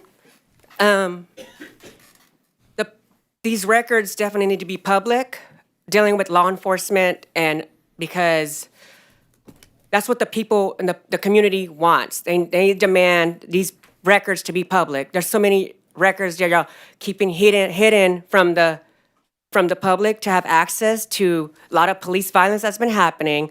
We demand police accountability. There's a lot of police violence happening. The families have lost loved ones because the police have committed crimes, and the public deserves. We demand to know what these officers are doing, and they need to be put in jail for their crimes. Accountability is these officers need to be placed in jail for their crimes, and this legislation is being pushed by the TCOL, by APA. By the APA, by the police union, to make it difficult for the public to access public records that they want to keep it hidden from the public, and that's wrong. You know, the police are supposed to be they're supposed to protect us. They're supposed to serve us. And it's the same with y'all. Y'all supposed to protect us. Y'all supposed to serve us. And if y'all don't meet our demands, the people will sue you. They'll sue the police officers as well, because they're not opposing. They're violating their oath. They're violating people's rights by doing this as well. And this, please oppose this. Do not vote on this. Vote no on SB 7. I oppose SB 15. I'm sorry, SB 15. There's so many different bills so many different bills, and it's tiring. It's very frustrating. Vote no on SB 15. Thank you for your testimony. Swanson, welcome back. Introduce yourself. Go ahead. Once again, Senators, my name is Mike Swanson, and once again in opposition of Senate Bill 15. As you may have remembered, I did testify on this bill previously in the first special session, and I'm still opposed to it for the exact same reasons, because it's the exact same copy-paste bill as every other bill that we've debated today. My main problem with this bill is that we don't have anything within the text that says who is responsible for substantiating claims. Now, I do understand during the question portion of the panel that I was on, there was a mention that from the lieutenant that there was a civilian board appointed by the local city councils that got to make that decision, a civilian review board. But that's not something that's in this bill to help make the substantiation for substantiating claims. There's no other review outside of just assuming that these issues are going to go to internal affairs. They make the decision. It goes in that officer's G file. And then decidedly that person, that officer gets to move to a new jurisdiction, a new city. And if it's not part of their file, it's not a question, and it looks like they're a perfect model police officer when they go to that new city. And then they go to possibly commit those exact same atrocities that were from their first police department. This bill needs more accountability for police. It needs to have a set regulation in there to encourage local city councils, county commissions to create civilian review boards to review their police officer actions. If we're going to pass this bill, because I know it's going to go 9-0 anyway, it's going to go 8-0 anyway, whatever the quorum is, 0 anyway, at least make this more easy for the public to stomach it. Make sure that there is accountability for police so that citizens can get the justice they deserve and that police are held to a higher standard that we expect them to have. Thanks for your testimony. Ms. Elizabeth, pull that microphone close. There you go. Introduce yourself and go ahead. Welcome. Hi, I'm Mary Elizabeth. I'm in opposition to this bill. I'll be speaking about serious emotional trauma resulting from police shootings and the need of families to have access to the police records of the incident. Although the Uvalde shooting, I'm using Uvalde as an example of how families are traumatized, although that was not a police shooting, but the lack of law enforcement response was just as devastating. The extreme level of trauma the families and children at Robb Elementary School experienced would be diagnosed or probably is diagnosed as post-traumatic stress disorder or PTSD. This has undoubtedly affected the law enforcement officers involved as well. PTSD disrupts lives and shatters families. It manifests in a myriad of disabling emotional and behavioral problems, ranging from severe headaches to suicide. That's not funny. The children who were at Rob then are growing up. The normal developmental progress as they move toward adulthood is no longer normal for them. It is significantly challenged and may be delayed. It will affect how they parent their own children and limit their life prospects. As one Uvalde father verbalized his own trauma, he said, "It's hard because I remember what my kids were like before." These families' ability to resolve this trauma requires their access to the law enforcement records. They can't get past their questions about what happened or did not happen and why. The records provide vital information that they can't get anywhere else. To restore a community's trust in its law enforcement and government, these agencies must be held accountable and be transparent. Thank you. Thank you. Thank you for your testimony. Szymanski, welcome. Introduce yourself. Go ahead. Thank you. I'm here in favor of SB 15. I'm Jennifer Szymanski, Deputy Executive Director for CLEAT, the Combined Law Enforcement Associations of Texas.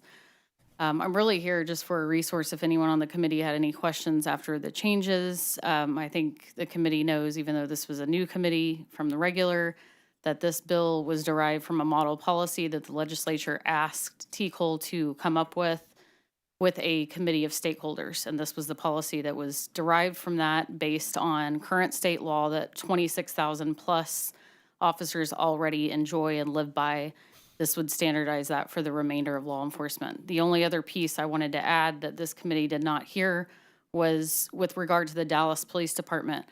They are trying to implement a system that many of our other large cities already have, which is a very progressive system and allows for the agency to identify potential problem officers. However, that is done in an algorithm process. It's a software. I was a former supervisor over patrol at the Austin Police Department. I've used this software myself. They always lived under this departmental information being confidential. As well as many other of our large cities. So the algorithm outputs the information so that the supervisor can then go over the information. Many times, 9 times out of 10, the information is the officer has done everything that they were supposed to do. However, it gives the supervisors the ability to look at these things, red flags as they come up. Some of them even may have to do with mental wellness. For example, if an officer takes a lot of time off, that could potentially be a red flag. The problem with Dallas is they want to implement this progressive system so that they could potentially identify these issues. However, they can't do that comfortably knowing that all of this algorithm and the output is going to be open to the public. Thank you for your testimony. Senators, any questions for any of the witnesses on this panel? I'll just ask, and again, the issues have been heard in the regular and the special session, but on the matter of investigations and concerns that are in an officer's file, then that officer goes to work for a new agency. Our understanding it is that now that everything in that file is shown to the new agency, so there's nothing hidden or no surprises. Is that your understanding of the law under this bill? That's correct. It was actually implemented in the 87th legislative session under Senator Huffman's bill that made that those documents go into Secure Share, which is electronic sharing of information, and it is mandatory, and that is reiterated here. It's mandatory that the prospective agency review, and TCOL has oversight and visibility into whether or not they actually viewed that information. And yes, all of the information is available to prospective agencies. Thank you. So, any other questions for any witnesses on this panel? We thank you each for being here. You're excused. I call Peter Hunt, Tristan Stitt, Kathy Mitchell.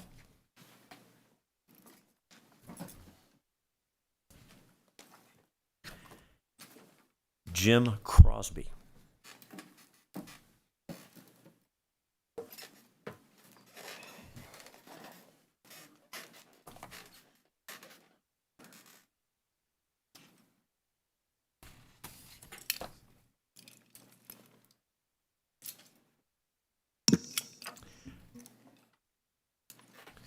Ms. Mitchell, welcome back.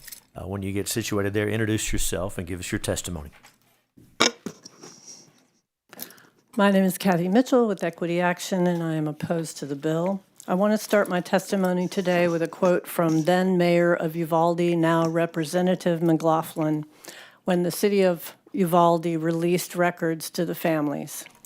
The only way we're going to know what truly happened is for everybody to release their records. Put them out there, McLaughlin said. Mistakes were made. There's no denying that. Take your lumps. I start with that because this bill, unfortunately, is much broader in scope than perhaps it has been described. This bill, as was made clear on the floor of the Senate earlier this week, makes anything else that is not in the public personnel file confidential for police and jailers. Anything else. This was repeated. Everything else. The problem that Chairman King was trying to address was that there are a lot of documents and they're in a lot of different files, and we didn't really have I'm not sure, time or a process to go through and determine what kinds of information really should be made confidential and what kind of information should remain in the public eye. The way that this is written, it conflicts with a host of existing laws, and if you pass it right now, it will reframe the entire legal basis for access to the Uvalde information that those families have waited 3 years for. DPS has had their hearing. That case is sitting at the 15th court. The court is going to decide very soon, and every court who's looked at this has said that most of the documents requested by the families and the news organizations must be released. They have waited 3 years. They shouldn't have to wait anymore. Thank you for your testimony. Welcome back. Introduce yourself and go ahead. I'm Jim Crosby, testifying against SB 15 and on my own behalf. I want to talk about two main issues with this bill. First, use of force reports, and then something about the complaints filed. The most important case that currently defines what is and is not secret in Chapter 143 cities is San Antonio versus San Antonio Express News, in which courts determined that when an officer fills out a use of force report after using force, that report is available under the Public Information Act. Under this bill, there will be a new analysis. Does it relate to the officer, and is it one of the listed public documents? The answers are clearly yes and no. So it would be sealed. The downside is a significant loss of public transparency and confidence around one of the most often raised issues with policing. If these reports are determined to somehow harm the officers, and it is reasonable to look at some before deciding, then releasing them with the name of the officer redacted, or with all officers listed with a unique identifier rather than their name, would offer a reasonable compromise. Regarding complaints filed, a complaint filed against an officer is clearly to be closed by this bill, but a complaint filed with an agency in which the name of the officer and any identifying information has been redacted could be made available in that redacted form. Austin began to post redacted complaints, and it became perhaps the most important source of information about what people really are complaining about that anyone had ever seen. People often complained about failure to investigate and poor investigation or inaccurate police reports, especially on the scene of a traffic accident. This is a very common complaint, but also in other kinds of situations. The reports that people made about their own experience often align with and can enhance findings from formal studies or consultant reports. Austin has had many issues. Please vote against this bill. Thank you. And thank you for your testimony. Welcome. Introduce yourself. Go ahead. Before I get started, I actually wanted to inquire about something. During the layout of the bill, you said that this was the same or similar to the one that was done in the last special and during the main session. I was looking at the bill text on TLO, and it looked like there were some differences. Can you clarify what those are for me? Yeah, that's right. So the difference between the regular session and the special session, of course, from the last special session, the way the bill left the floor, that's the version that we Okay, have so the before same us. as from the floor, but not from the previous That's right. committee. Thank you very We much. begin with the most recent version. Exactly right. Thank you. Good question. Thank you very much. Thank you. Go ahead, please. Thank All right. Afternoon, Senators. My name is Peter Hunt. I'm here representing myself in opposition to this bill, and I wanted to raise some different concerns than I did last time during the previous special committee on Monday. I wanted to particularly talk about small agencies. In this case, I'm going to be talking about agencies that are less than 50 officers. These comprise an enormous percentage of the departments in the state of Texas. There are roughly 2,700 departments that would be covered by this, and about 2,400 of them are such small agencies. This size matters because 50 is a pretty reasonable cutoff to talk about whether or not a department has an internal affairs unit.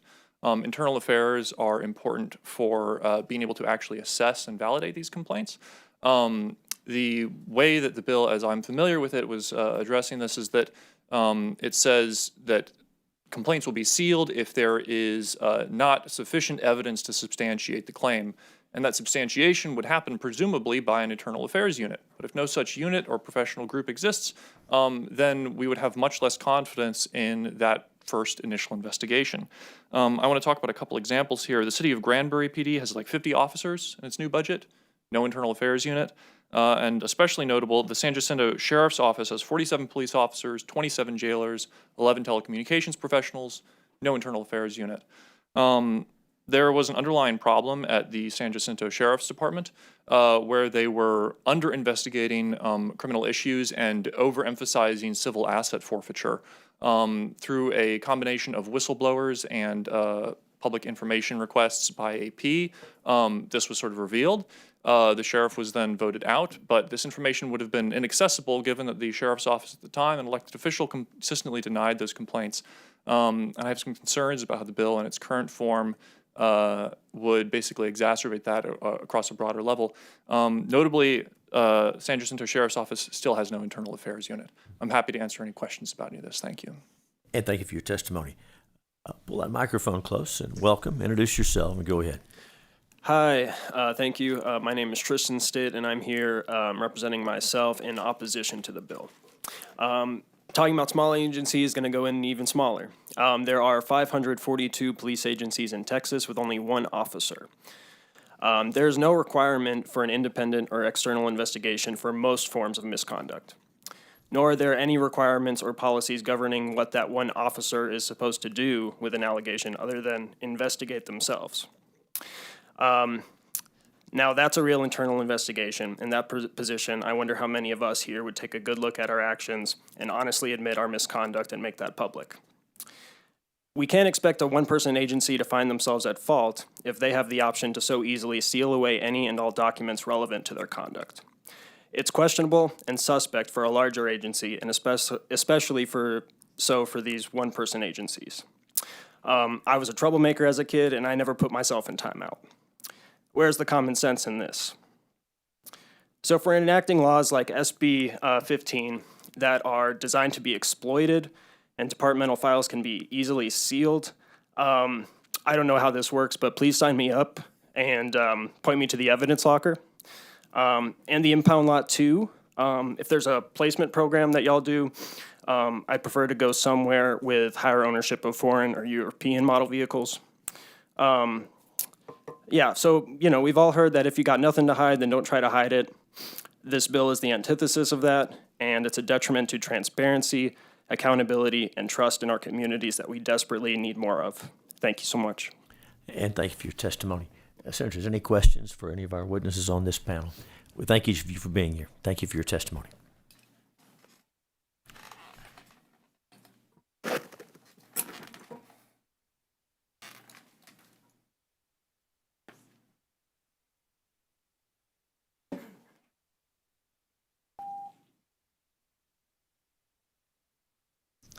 I call Alicia Castillo.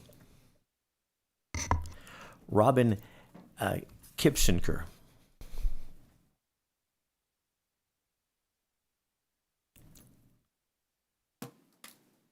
Call Thalia Castle.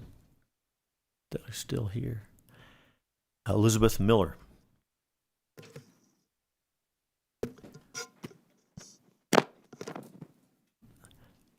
Rye Vasquez. So there's Rye.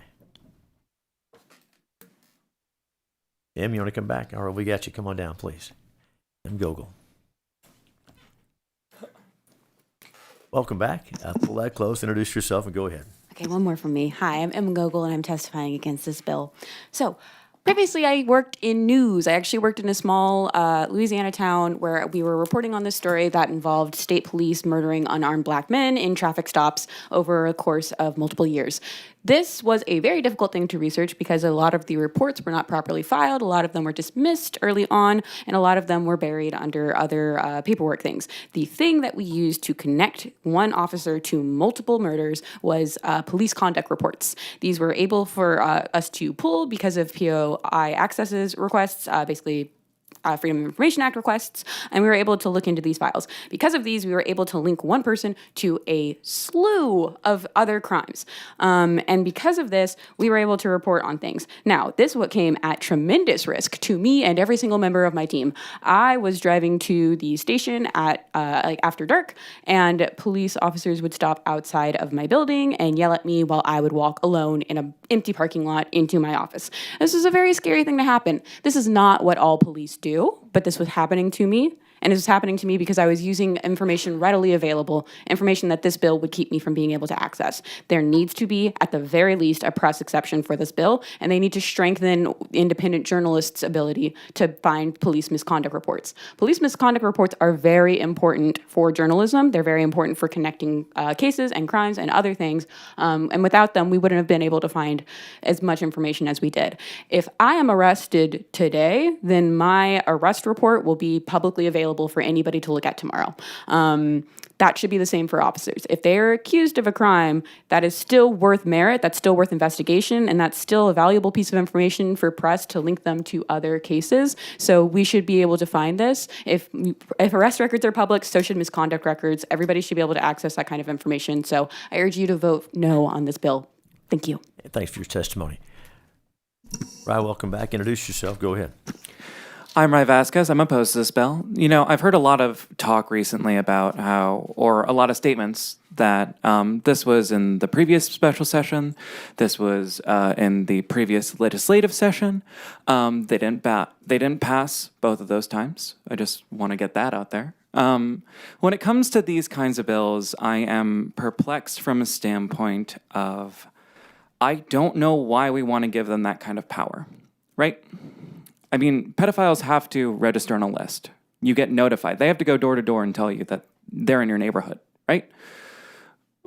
If we're talking about unsubstantiated claims or otherwise, what standards are we putting into place to make sure that internal investigations are held with merit by outside groups that aren't biased? You have a thin blue line that gets held every single time a cop gets, it's only certain instances where we see these things happen where that line gets breached. I remember Senator Perry, when this was in the special session, was bringing up the fact when I was on the panel that, if you want to try the crime isolated.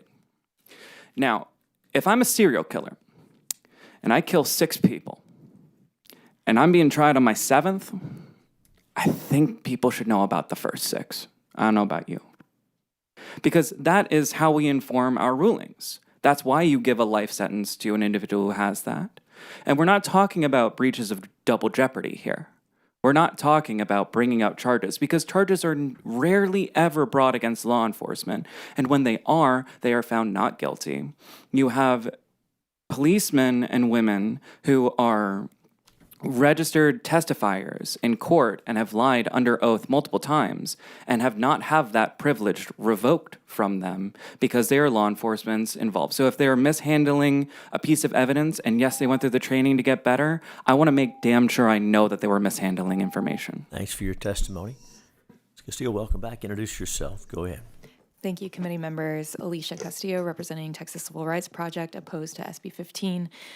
First, we have grave concerns with the concept of the bill making secret records of unsubstantiated misconduct, particularly because unsubstantiated does not mean false necessarily. And there's currently no uniform process or mandate that tells an agency how to conduct an independent investigation of misconduct complaints. But second, and mainly, I want to talk about how this bill goes far, far beyond just that goal of concealing misconduct records, because the bill language includes all documents related to the license holder.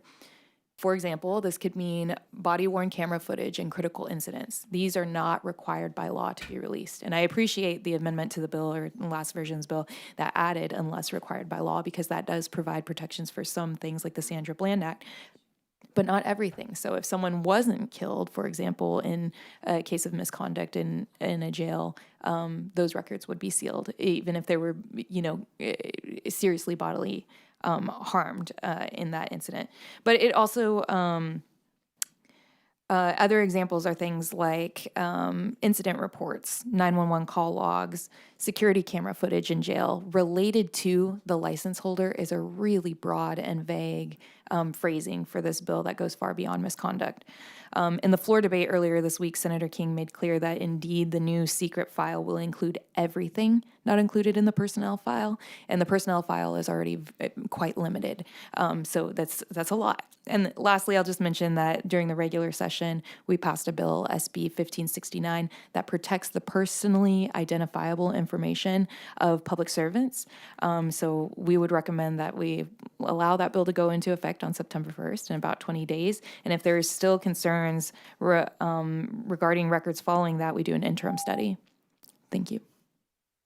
Thank you for your testimony. Welcome back. Introduce yourself. Go ahead. Thank you, Chairman. My name is Elizabeth Miller. I am opposed to this bill and here to remind you that Republican Liberty Caucus is also still opposed to the latest version of this bill. And while we appreciate the Senate's attempts to improve it, I still have a lot of concerns. I'm concerned about the incentives and corruption, the small department problems that some of the other witnesses have mentioned, but I'm just an old civil caveman lawyer, but I am worried about prosecutors preparing for trial first, and I wish y'all would talk to some of them before doing this, because if a defense, we as prosecutors, you often rely on cops as witnesses, and a defense attorney could make an accusation. If I don't have access to those documents to show they did the right thing, I can't defend a cop, whether it's just their reputation or in court. And again, my mind goes there. I used to represent the nation's largest retailer and defend the actions of associates. And that's what I'm thinking. How would I do that for a cop? I'm also worried about I think if this bill passes as it is, we may never see the Uvalde footage, for example. But you know what we will see? Fake AI body camera footage from that event. And if this is a shall, as it is now, not a may like the G file, all that goes away. And then how does a chief or a department show they did the right thing? I know, I'm a lawyer. I think of all the things that could go wrong, but there are more, by the way, that I've thought of, which is why I think those are the reasons why Senator Hall is not so comfortable with this and why Republican Liberty Caucus isn't. And I would love to discuss ways we could do that. This bill that she just mentioned may fix it. Please don't ask me for a policy analysis of it yet, because I haven't been able to do that, and respectfully, neither have y'all. So we may not need to blow a hole through transparency to fix this problem. Thank you for your testimony. Senators, any questions for any of our witnesses on this panel? We thank each of you for being here. You're excused. Thank you. Call Robin Kirschenbaum. Robin Kirschenbaum. Sarah Beck. Melody Tremala.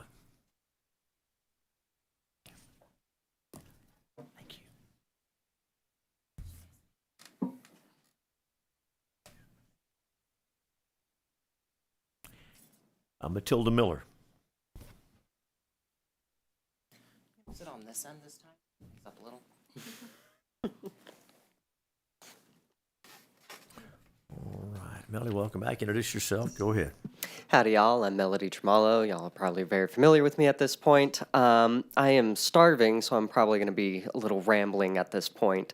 But we're talking about police accountability is the core of this bill and what this bill does to restrict it. And quite frankly, that's not right. We have law enforcement to enforce laws, but they also need to abide by laws. How do we know that they're abiding by laws whenever we lock up their records? Any misconduct that they may have committed, and again, unsubstantiated does not mean disproven. Any misconduct, any police brutality, heck, even if it is as simple as an accident. From what I understand, police officers end up in more accidents just hitting a mailbox or a tree or a guard post or whatever the case may be more often than we hear about cases of police brutality or misconduct or etc. It is the people's right to know that the cops are a danger when they are a danger. If they're not a danger, excellent, awesome. It goes back to that if you have nothing to hide, then what do you have to fear? Cops are in a position of where public trust is paramount. Without that public trust, they can't conduct their jobs, nor will people let them conduct their jobs in a way that meaningfully advances an investigation. We need that accountability so that way we can have that trust, so that way these cops can do their jobs properly. I'm all for proper policing, but whenever we don't have accountability, we don't have that proper policing. That's just not possible. I am against SB 15, was it? I'm Melody Tremallo. Thank you for your time. Thank you for your testimony. Sir, welcome back. Introduce yourself and go ahead.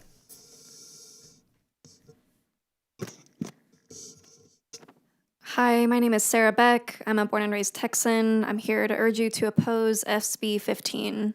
This bill will at minimum severely limit and at worst completely prevent people, including citizens, reporters, and lawyers, from accessing police misconduct files. As citizens, our government and police are meant to protect and serve the people. Transparency is essential. This proposal of police completing their own internal investigations without witness is absurd. We already have issues with police getting paid leave and then only a stern talking to after unjustly harming citizens. In the city of Austin, we have the Office of Police Oversight, but they can't even discipline the police. It is still left to the police to discipline themselves. I'm concerned how much less effective this oversight will be, or if the office will even be dissolved. I'm even more concerned for cities that don't have any oversight offices or checks in place. This attempt to blindfold the public from seeing the misconduct is extremely worrisome and problematic. This bill would prevent any opportunity for public trust. I urge you to oppose SB 15. Thank you for your testimony. Before we hear from Matilda, I want to, again, call Robin Kirschenbaum. Robin had filled out a card, but maybe Robin had to leave, and now we've called every witness who has registered to testify. On, for, or against Senate Bill 15. Smallberg, you want to testify on this one? I do. Very good. Well, let me go ahead and take a card from that gentleman, and if you will, you don't have to fill it out before you testify. Just promise me you will, and come on down. We'll hear from you. And Matilda, thank you for waiting. Welcome. Introduce yourself. Go ahead. Hi, I'm Matilda Miller. Y'all probably know that by now. I don't have anything prepared for this bill, but I do want to speak to the question of police accountability from the perspective, once again, of a social worker who works with the homeless. And let me tell you, homeless people are terrified of the cops, and they should not be. Police are seen as these unaccountable brutes to them. They wander the streets basically looking to terrorize them. And when they come to our programs, they're scared to tell us information that would help us help them, because they're worried that we're going to report to law enforcement. You have to go to school for 8 years to become a lawyer, but cops are allowed to just take a quick course and then go out and be unaccountable on the streets and inflict terror into people.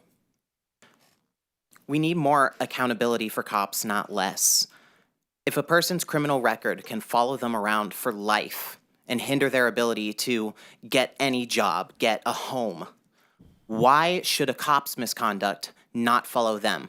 What makes them special? I believe that they should be held to a higher standard, not a lower one, because they have a position of authority over all of us, the people, which means that they need to be accountable for that. They are the ones given this power, and yet when they abuse it, they're not held to any kind of reasonable standard. To the point that cops are just terrifying to people. To the point that law enforcement is more of a threat than a protection. We should not have people on our streets who are terrified of that badge. They should be able to feel safe around them, but they don't. Cops make people feel less safe, and that's because they're not held accountable when they break the laws that they're supposed to be upholding. Thanks for your testimony. Ms. Malberg, welcome back. Introduce yourself. Go ahead. Yeah, hi, Nick Malberg, in opposition to this bill. A few bad apples, right? That's what we hear about when people talk about police abuse, when they talk about corruption or cops who murder or brutalize unarmed black and brown people. But they rarely say the next part of that sentence, right? A few bad apples spoil the whole bunch. When you protect bad cops, which I firmly believe this bill will do, and I firmly believe it's designed to do that, you erode that public trust. You basically tell the people of Texas that, you know what, it's your word against the cops. We're going to believe the cop every time. I mean, that's already the case, obviously. But then when we see a cop who has brutalized an unarmed person, often a person of color, we look at their personnel records, right? And we see with disgust that they bounce from department to department to department because there's no accountability already. You're further going to erode that. You're further going to expose the people of Texas to bad cops. So if you want to support good cops, please do so. Hold them accountable. Make sure that police officers and departments across the state are forced to actually investigate fairly and completely and hold their officers accountable. Because as we have people out on the street brutalizing the citizens of Texas who are basically facing very little accountability already, this is going to further take that away. Now, I was standing on a street corner watching a protest fairly recently. Got tear gassed along with a whole bunch of other folks here in Austin. I was literally just standing there with an American flag.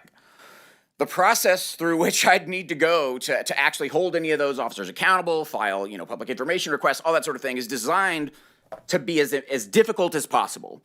The process, the systems we have in place today are designed to protect bad cops and allow them to go from department to department. And it seems to me like you want to continue that.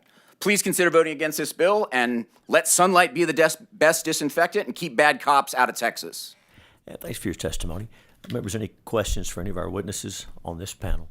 We thank you for being here. You're excused. No one else is registered to testify on, for, or against Senate Bill 15. Anyone else present wishing to testify? Seeing and hearing none, public testimony is closed. Bills left pending this time.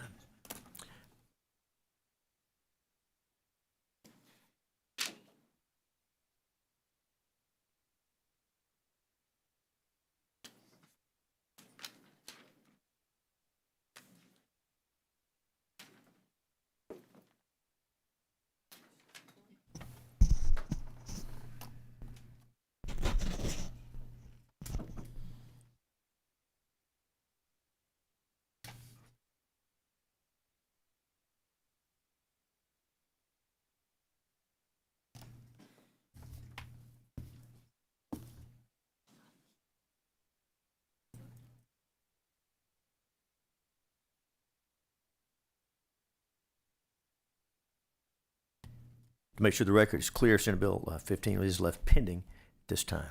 Thank you, Madam Clerk. The chair lays out Senate Bill 11 and recognizes its author, Senator Parker, to explain the measure. Thank you, Mr. Chairman and members. As we discussed last week, when I laid out this bill at that time, Senate Bill 10, and of course this bill during the regular session, we discussed the fact that survivors of human trafficking are regularly convicted of crimes their traffickers make them commit. Traffickers do so as a form of control, Once they have forced the victim to commit a crime, they hold that crime over their head to dissuade seeking help from law enforcement.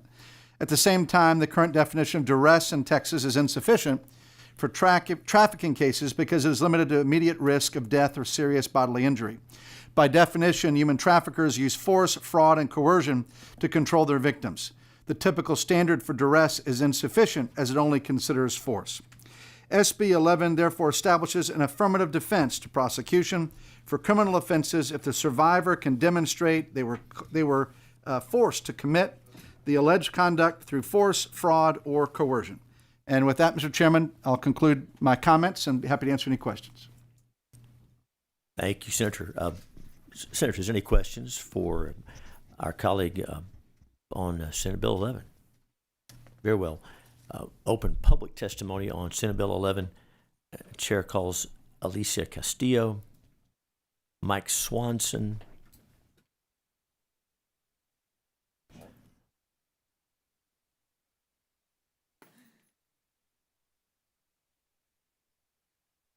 Thalia Castle, Matilda Miller, Melody Tremallo,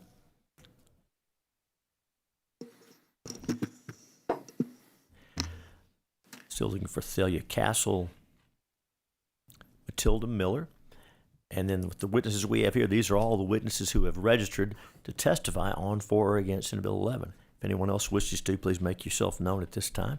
Ms. Swanson, welcome back. Introduce yourself. Go ahead. Once again, hello, Senators. My name is Mike Swanson, and I don't mean to surprise you, and I'm glad that you're all sitting down. I'm here in favor of this bill, and I thank Senator Parker for providing the analysis for this bill as it helped make it more understandable and realizing that this is something that I've been trained on.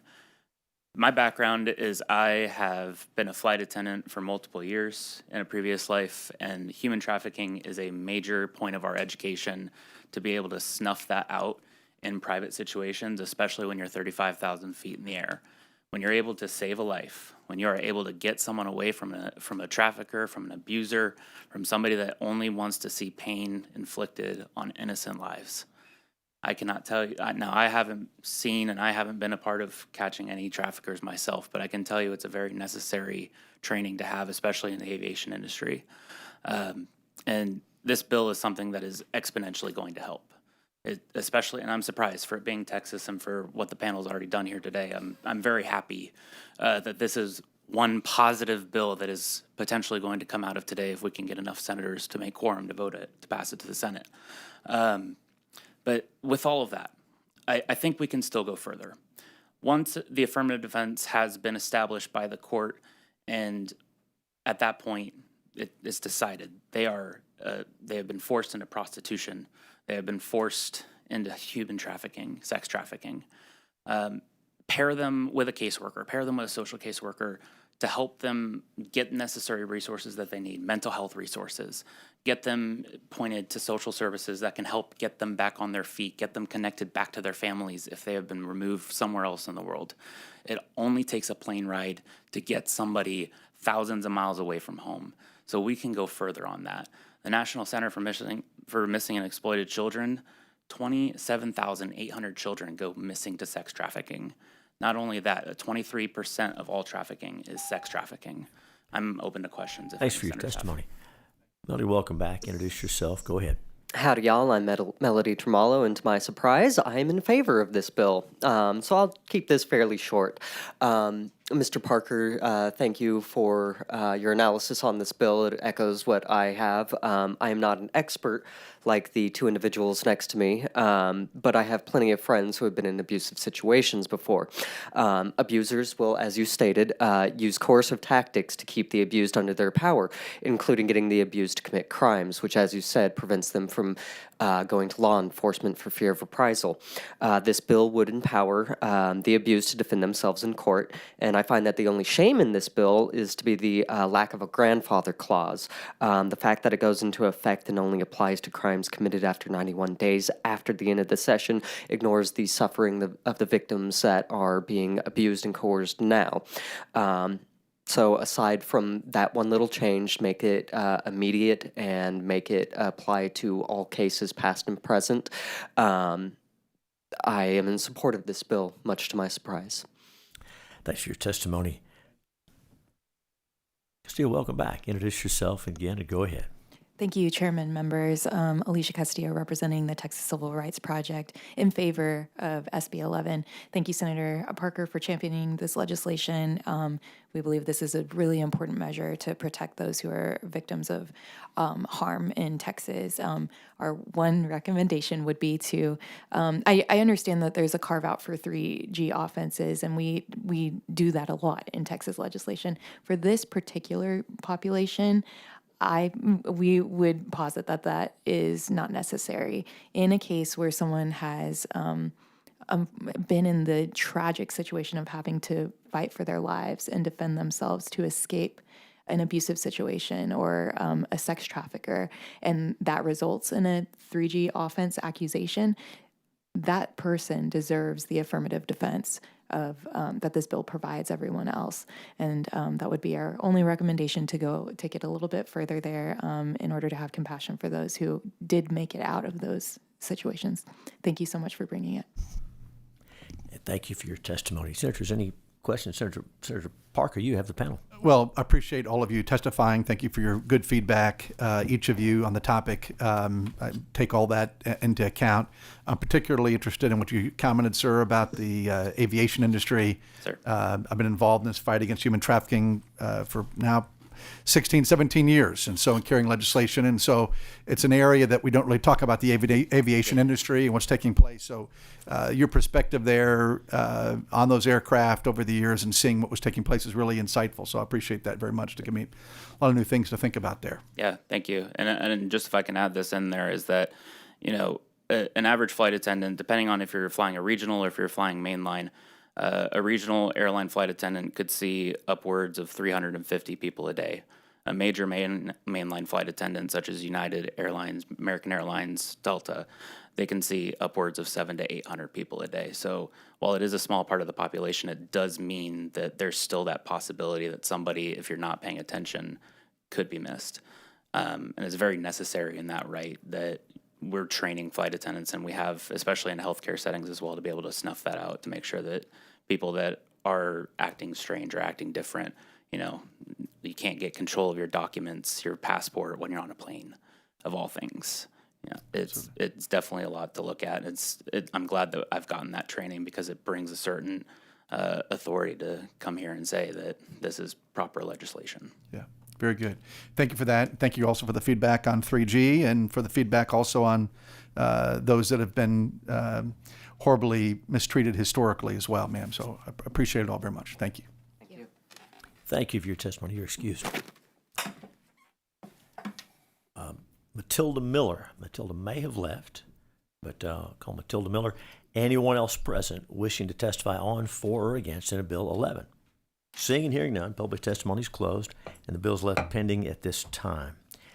The chair lays out Senate Bill 13 and recognizes our colleague, Senator Middleton, to explain the measure. Thank you, Mr. Chairman. Members, Senate Bill 13 is the ban on taxpayer-funded lobbying. Senators, any questions for the author on Senate Bill 13? Very well. We'll open public testimony. Chair calls Thalia Castle, Luis Figueroa, Elizabeth Miller, Cyrus Reed. And those are the witnesses we have registered on this bill. Again, Thalia may have left, but we'll call again Thalia Castle. We have Mr. Figueroa, Ms. Miller, Mr. Reed. Anyone else present wishing to testify on, for, or against Senate Bill 13? If so, please come down and let us know. All right.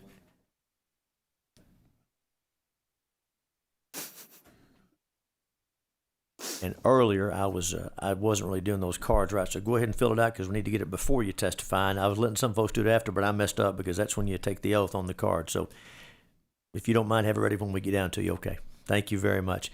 Counsel, welcome back. Introduce yourself and go ahead. Thank you, Mr. Chairman. Luis Figueroa with Every Texan. I'm our Senior Director of Legislative Affairs, and I testified before this in the last regular session. I just wanted to get on the record this time around, too. We are in opposition to this bill because of the inefficiencies it created. El Paso is 600 miles away. Amarillo is 500 miles away. It is very difficult for these communities, especially small communities on limited budgets, to be able to come back and forth to the legislature for every hearing, for every major issue that affects their jurisdictions.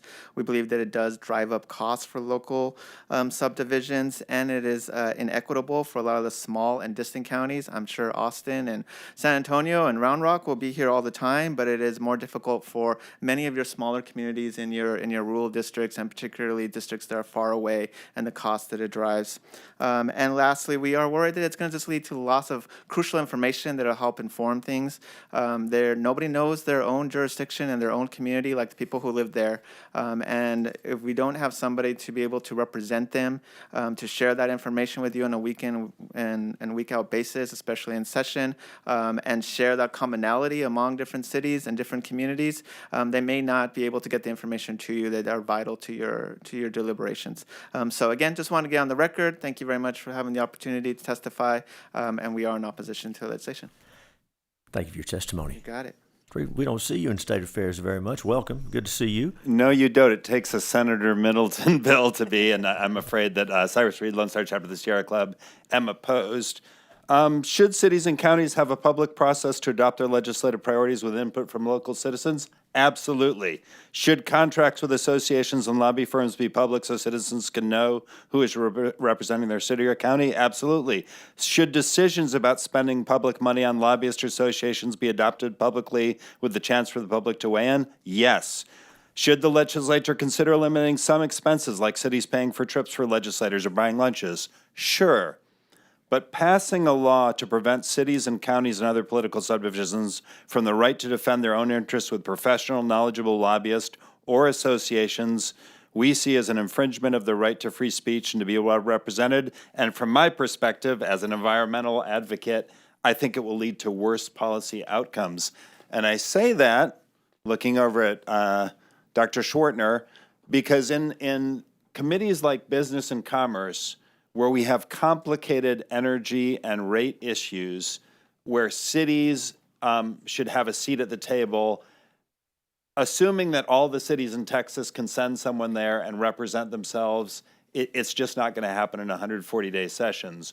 Where we have 74 municipal public power entities that have particular interest in the electric grid, having an association or outside lobbyists to represent them is incredibly important and leads to better policy. And I think about a separate bill that we worked on with you, Dr. Schwerner, that we supported to make it easier to do permitting for on-site storage and on-site batteries. It was important to have those public utilities there with their knowledge about safety so your bill could become better and to have their lobby presence. So I think those are the examples. Last legislative session, Encore had 27 lobbyists. Centerpoint had 22. ACT had 9. NRG had 18. Vistra had 37. TXU had 38. The private entity has lots of lobbyists. We need the public entities to have some too. Thanks for your testimony. Good to have you. Ms. Miller, welcome back. Introduce yourself. Go ahead. Thank you. Good afternoon. My name is Elizabeth Miller, and I am in support of this bill.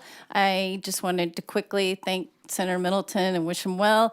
Republican Liberty Caucus, this is their number one legislative priority this session. So whatever they can do to help get this done, we want to do.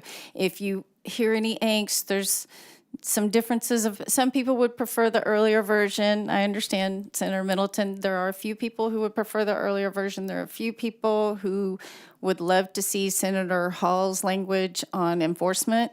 Big fans of that. But overall, everybody, if you hear people calling enthusiastic about SB 12, no offense to the chairman's bill, I'm sure his is great too, but they might be really excited about the current SB 13 and ending taxpayer-funded lobbying. So thank you all for considering it. Let's get it done. And thanks for your testimony. Melody, welcome back. Introduce yourself again. Go ahead. Oh, I'll tell you what, time out. Do we have your card yet? Very good. Then please proceed. Thank you very much. Howdy, Melody Tremolo. First, I want to just thank Senator Hughes for how he conducts his committees. I do enjoy the fact that I'm able to testify today, in part because of how you enforce your rules. I am against this bill in part because of First Amendment issues. As was stated before, the private sector has plenty of lobbyists, and the public sector requires that same amount of that same power in their voice that lobbyists bring. On the face of it, I do agree that perhaps municipalities shouldn't be paying lobbyist entities out of taxpayer dollars. But that does, again, ignore the fact that the private industry has such an advantage that the public sector is at a severe disadvantage without some kind of help from their local municipalities. So on the face of it, I do agree that maybe lobbyists shouldn't have as much financial, I guess, how to put this, shouldn't have as much financial discretion, or rather the municipality shouldn't have the discretion to provide for lobbies in the way that they do now, but not at the disadvantage of the people who do not have these kinds of lobbyists to advocate for them. Thank you. Thank you for your testimony. Senators, any questions for any of our witnesses on this panel? We thank each of you for being here. You're excused. Thank you. Is there anyone else wishing to testify on, for, or against Senate Bill 13? Yes, there is. Call Mike Swanson.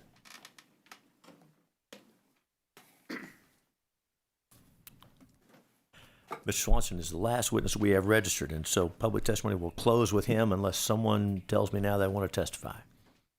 Okay, Mr. Swanson, welcome. Welcome back. Introduce yourself. Give us your testimony. I think this is number 6 now, or something like that. No problem. You're welcome. For the people just tuning in at home, my name is Mike Swanson. I am standing in opposition of this bill. And I feel like I'm going through the stages of grief at this point. Eventually, I'll get to acceptance. But I'm standing in opposition of this because I feel like there is not only a double-edged sword, but again, irony. Citizens United versus Federal Election Commission Act, what was that, 2010, allowed for corporations, private entities, to be able to influence elections, campaigns, everything. I think it's going to be a little bit imbalanced if we disallow public entities, cities, councils, county commissions, all of these local, even water districts, fire districts, mosquito districts. If we're not allowing them, especially, to be able to take what they hear from their representatives to be able to come up to the Capitol, and think of any public entity that's in El Paso. Are they just supposed to be sending emails, sending calls like the rest of us have to do? Or can we give them the opportunity to pay for somebody to come here to the Capitol to represent the interests of the public based on their communities for those who can't? Now, it seems a little wishy-washy because I'm in total opposition of having corporations being able to influence politicians to be able to do what they want by lobbying. Frankly, I would say that I wish that every single one of you do not enter any lobbying position after you leave your Senate positions.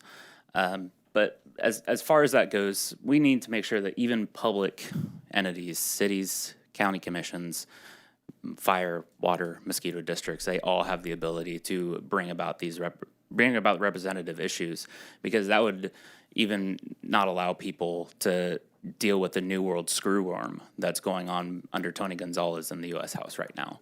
We would not be able to have that kind of lobbying be brought out to Washington to be able to represent something that's going to affect agriculture on a major level. So that's something I want y'all to consider. Please vote against this bill. Thanks for your testimony. Members, any questions for Mr. Swanson? Thanks for being here. You're excused. That will close public testimony on Senate Bill 13, and the bills left pending at this time. Chair lays out Senate Bill 17. This is the Omnibus Courts Bill. There is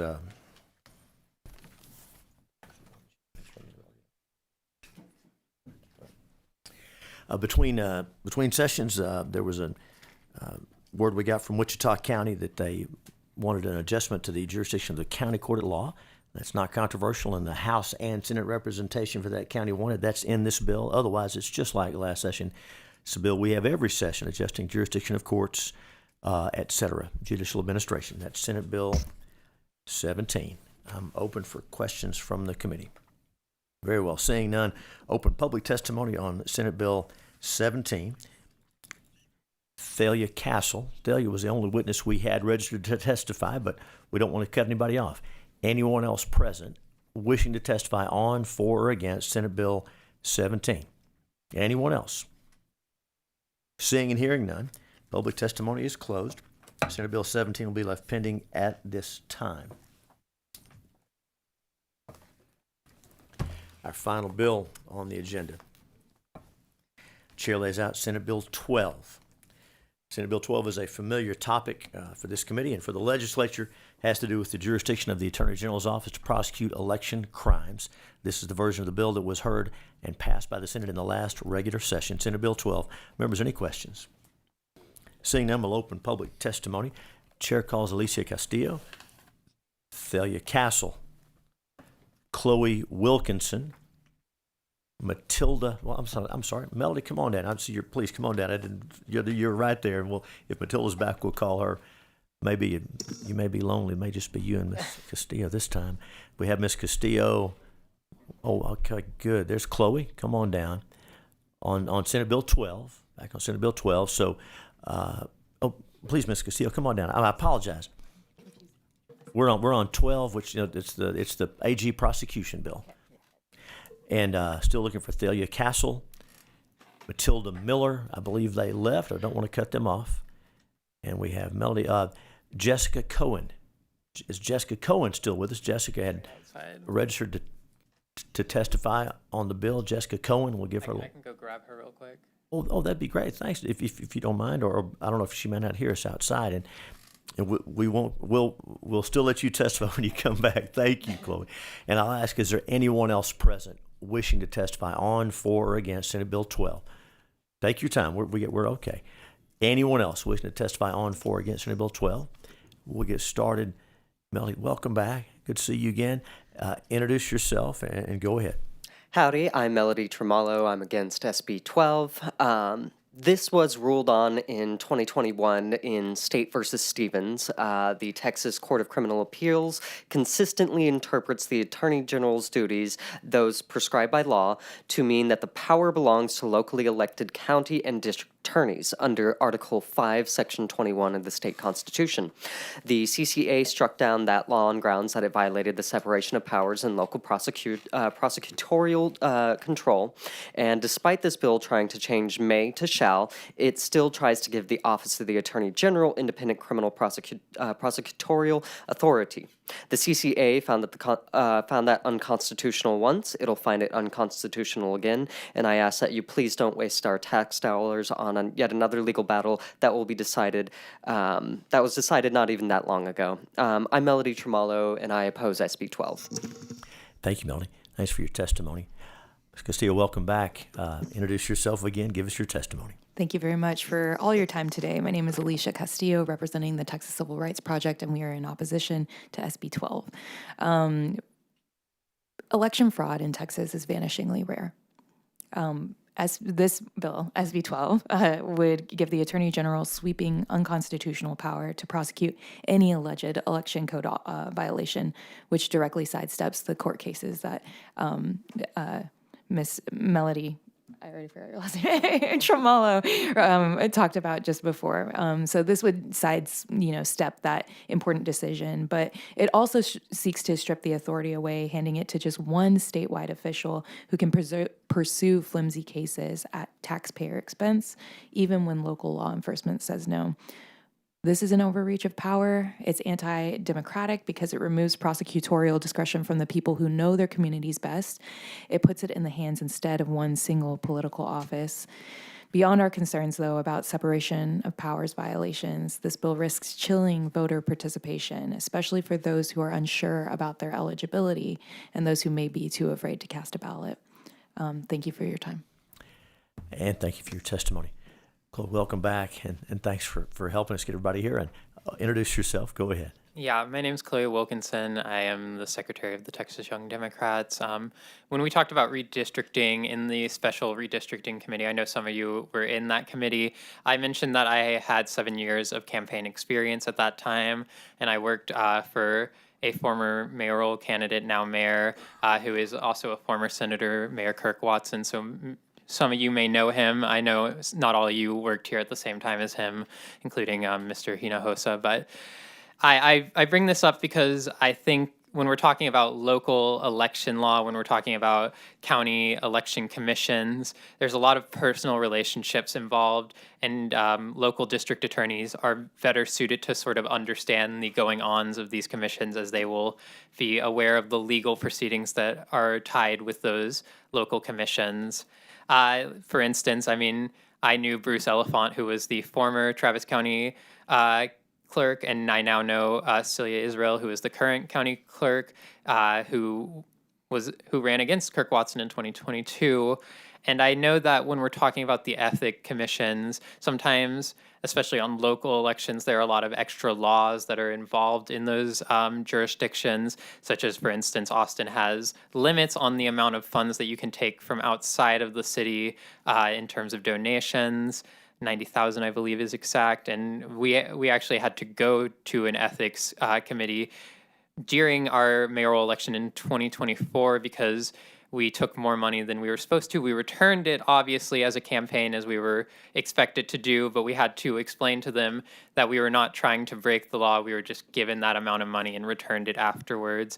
So I bring all this up to sort of, mention that there are a lot of nuances to the local election ecosystem, and it's really important that we have people who understand that, and I think that may sometimes get swept under the rug with the Attorney General. Thanks for your testimony. Thanks for sharing your experience. Ms. Cohen, welcome.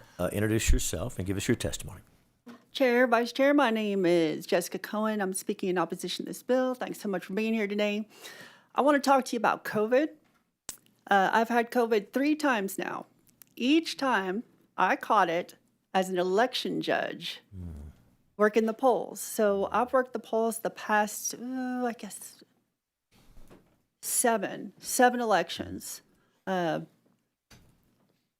feel that each polling location I've worked, whether it's been in Travis County, Harris County, or in Hayes, has really, really strict standards on what's allowed inside the polling location. Election fraud is, at least to my mind, near impossible. The judge has to drive printed ballots and an electronic record from the polling location to the tax assessor collector's office where the elections is. Hand it off personally, sign records. It's kind of like a chain of custody, similar to what you'd find at a police station with evidence from a crime. Very, very strict. And with both a paper record and electronic record, I feel like this is kind of an overreach. The AG has so many other things to do. The list of responsibilities are long. Do we really need to tack this on when we have prosecutors who are very, very adamantly opposed to election fraud? I think it's unnecessary, so I'm speaking in opposition. Thank you. Thank you for your testimony, and I'm so sorry about you getting sick while serving as an election judge. Thank you for working those elections. Absolutely. It's important, and often folks aren't willing to do that, so thank you. Senators, any questions for any of our witnesses on this panel? We thank each of you for being here. You're excused. Thank you. Is there anyone else present wishing to testify on, for, or against Senate Bill 12? Seeing and hearing none, bill's left pending at this time. Senators, will now vote on the remaining matters before us, and so as a matter of pending business, the chair lays that Senate Bill 11, that's Senator Parker's bill on human trafficking that we heard shortly and was left pending. The chair now lays that out. Senate Bill 11 is before us, and Senator Parker moves that Senate Bill 11 be reported favorably to the full Senate with the recommendation that it do pass and be printed. Senate Bill 11, will the clerk call the roll? Bettencourt. Aye. Birdwell. Aye. Hall. Hinojosa. Aye. Middleton. Aye. Parker. Aye. Perry. Schwertner. Zaffarini. Paxton. Aye. Hughes. Aye. There being 9 ayes and no nays, Senate Bill 11 will be reported favorably, and the final tally will reflect motions in writing from members who were present during the hearing. That bill is reported favorably. As a matter of pending business, the chair lays out Senate Bill 13. That's Senator Middleton's bill about taxpayer-funded lobbying. We heard a little earlier it was left pending. The chair now lays out Senate Bill 13. That's the one with the really long layout. Senate Bill 13 and. Sorry, I'm super excited that we're voting. And Senator, I move before he changes his layout. Senator Betancourt moves that Senate Bill 13 be reported favorably to the full Senate with the recommendation that it do pass and be printed. Senate Bill 13, will the clerk call the roll? Betancourt. Yes. Birdwell. Hall. Hinojosa. Middleton. Parker. Perry. Schwertner. Zaffarini. Paxton. Hughes. Yes, there being 9 ayes and no nays, and knowing that the final tally will reflect motions in writing, Senate Bill 13 will be reported favorably to the full Senate. As a matter of pending business, the chair now lays out Senate Bill 15, Senator King's bill that the chair laid out regarding records and police records and the discussion we had, Senate Bill 15. Senator Hall, I'm sorry, we're on Senate Bill 15, and Senator Betancourt moves that Senate Bill 15 be reported favorably to the full Senate with the recommendation that it do pass and be printed. Senate Bill 15, will the clerk call the roll? Betancourt. Yes. Birdwell. Hall. Hinojosa. Middleton. Parker. Perry. Schwertner. Zaffarini. Paxton. Hughes. Yes, there being 8 ayes and 1 nay, and knowing the final tally will reflect motions in writing, Senate Bill 15 will be reported favorably to the full Senate. And I'll ask the Vice Chair to take the chair to vote on our last 2 bills.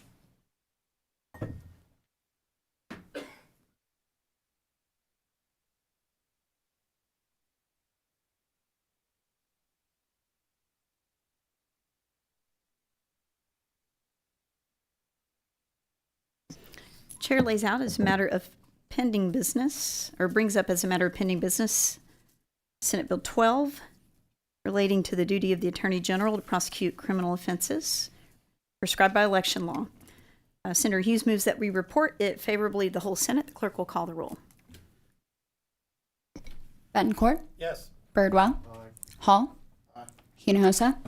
Middleton. Parker. Perry. Schwertner. Zaffarini. Paxton. Hughes. Aye. There being 9 ayes and 0 nays, Senate Bill 12 will be reported favorably to the whole Senate.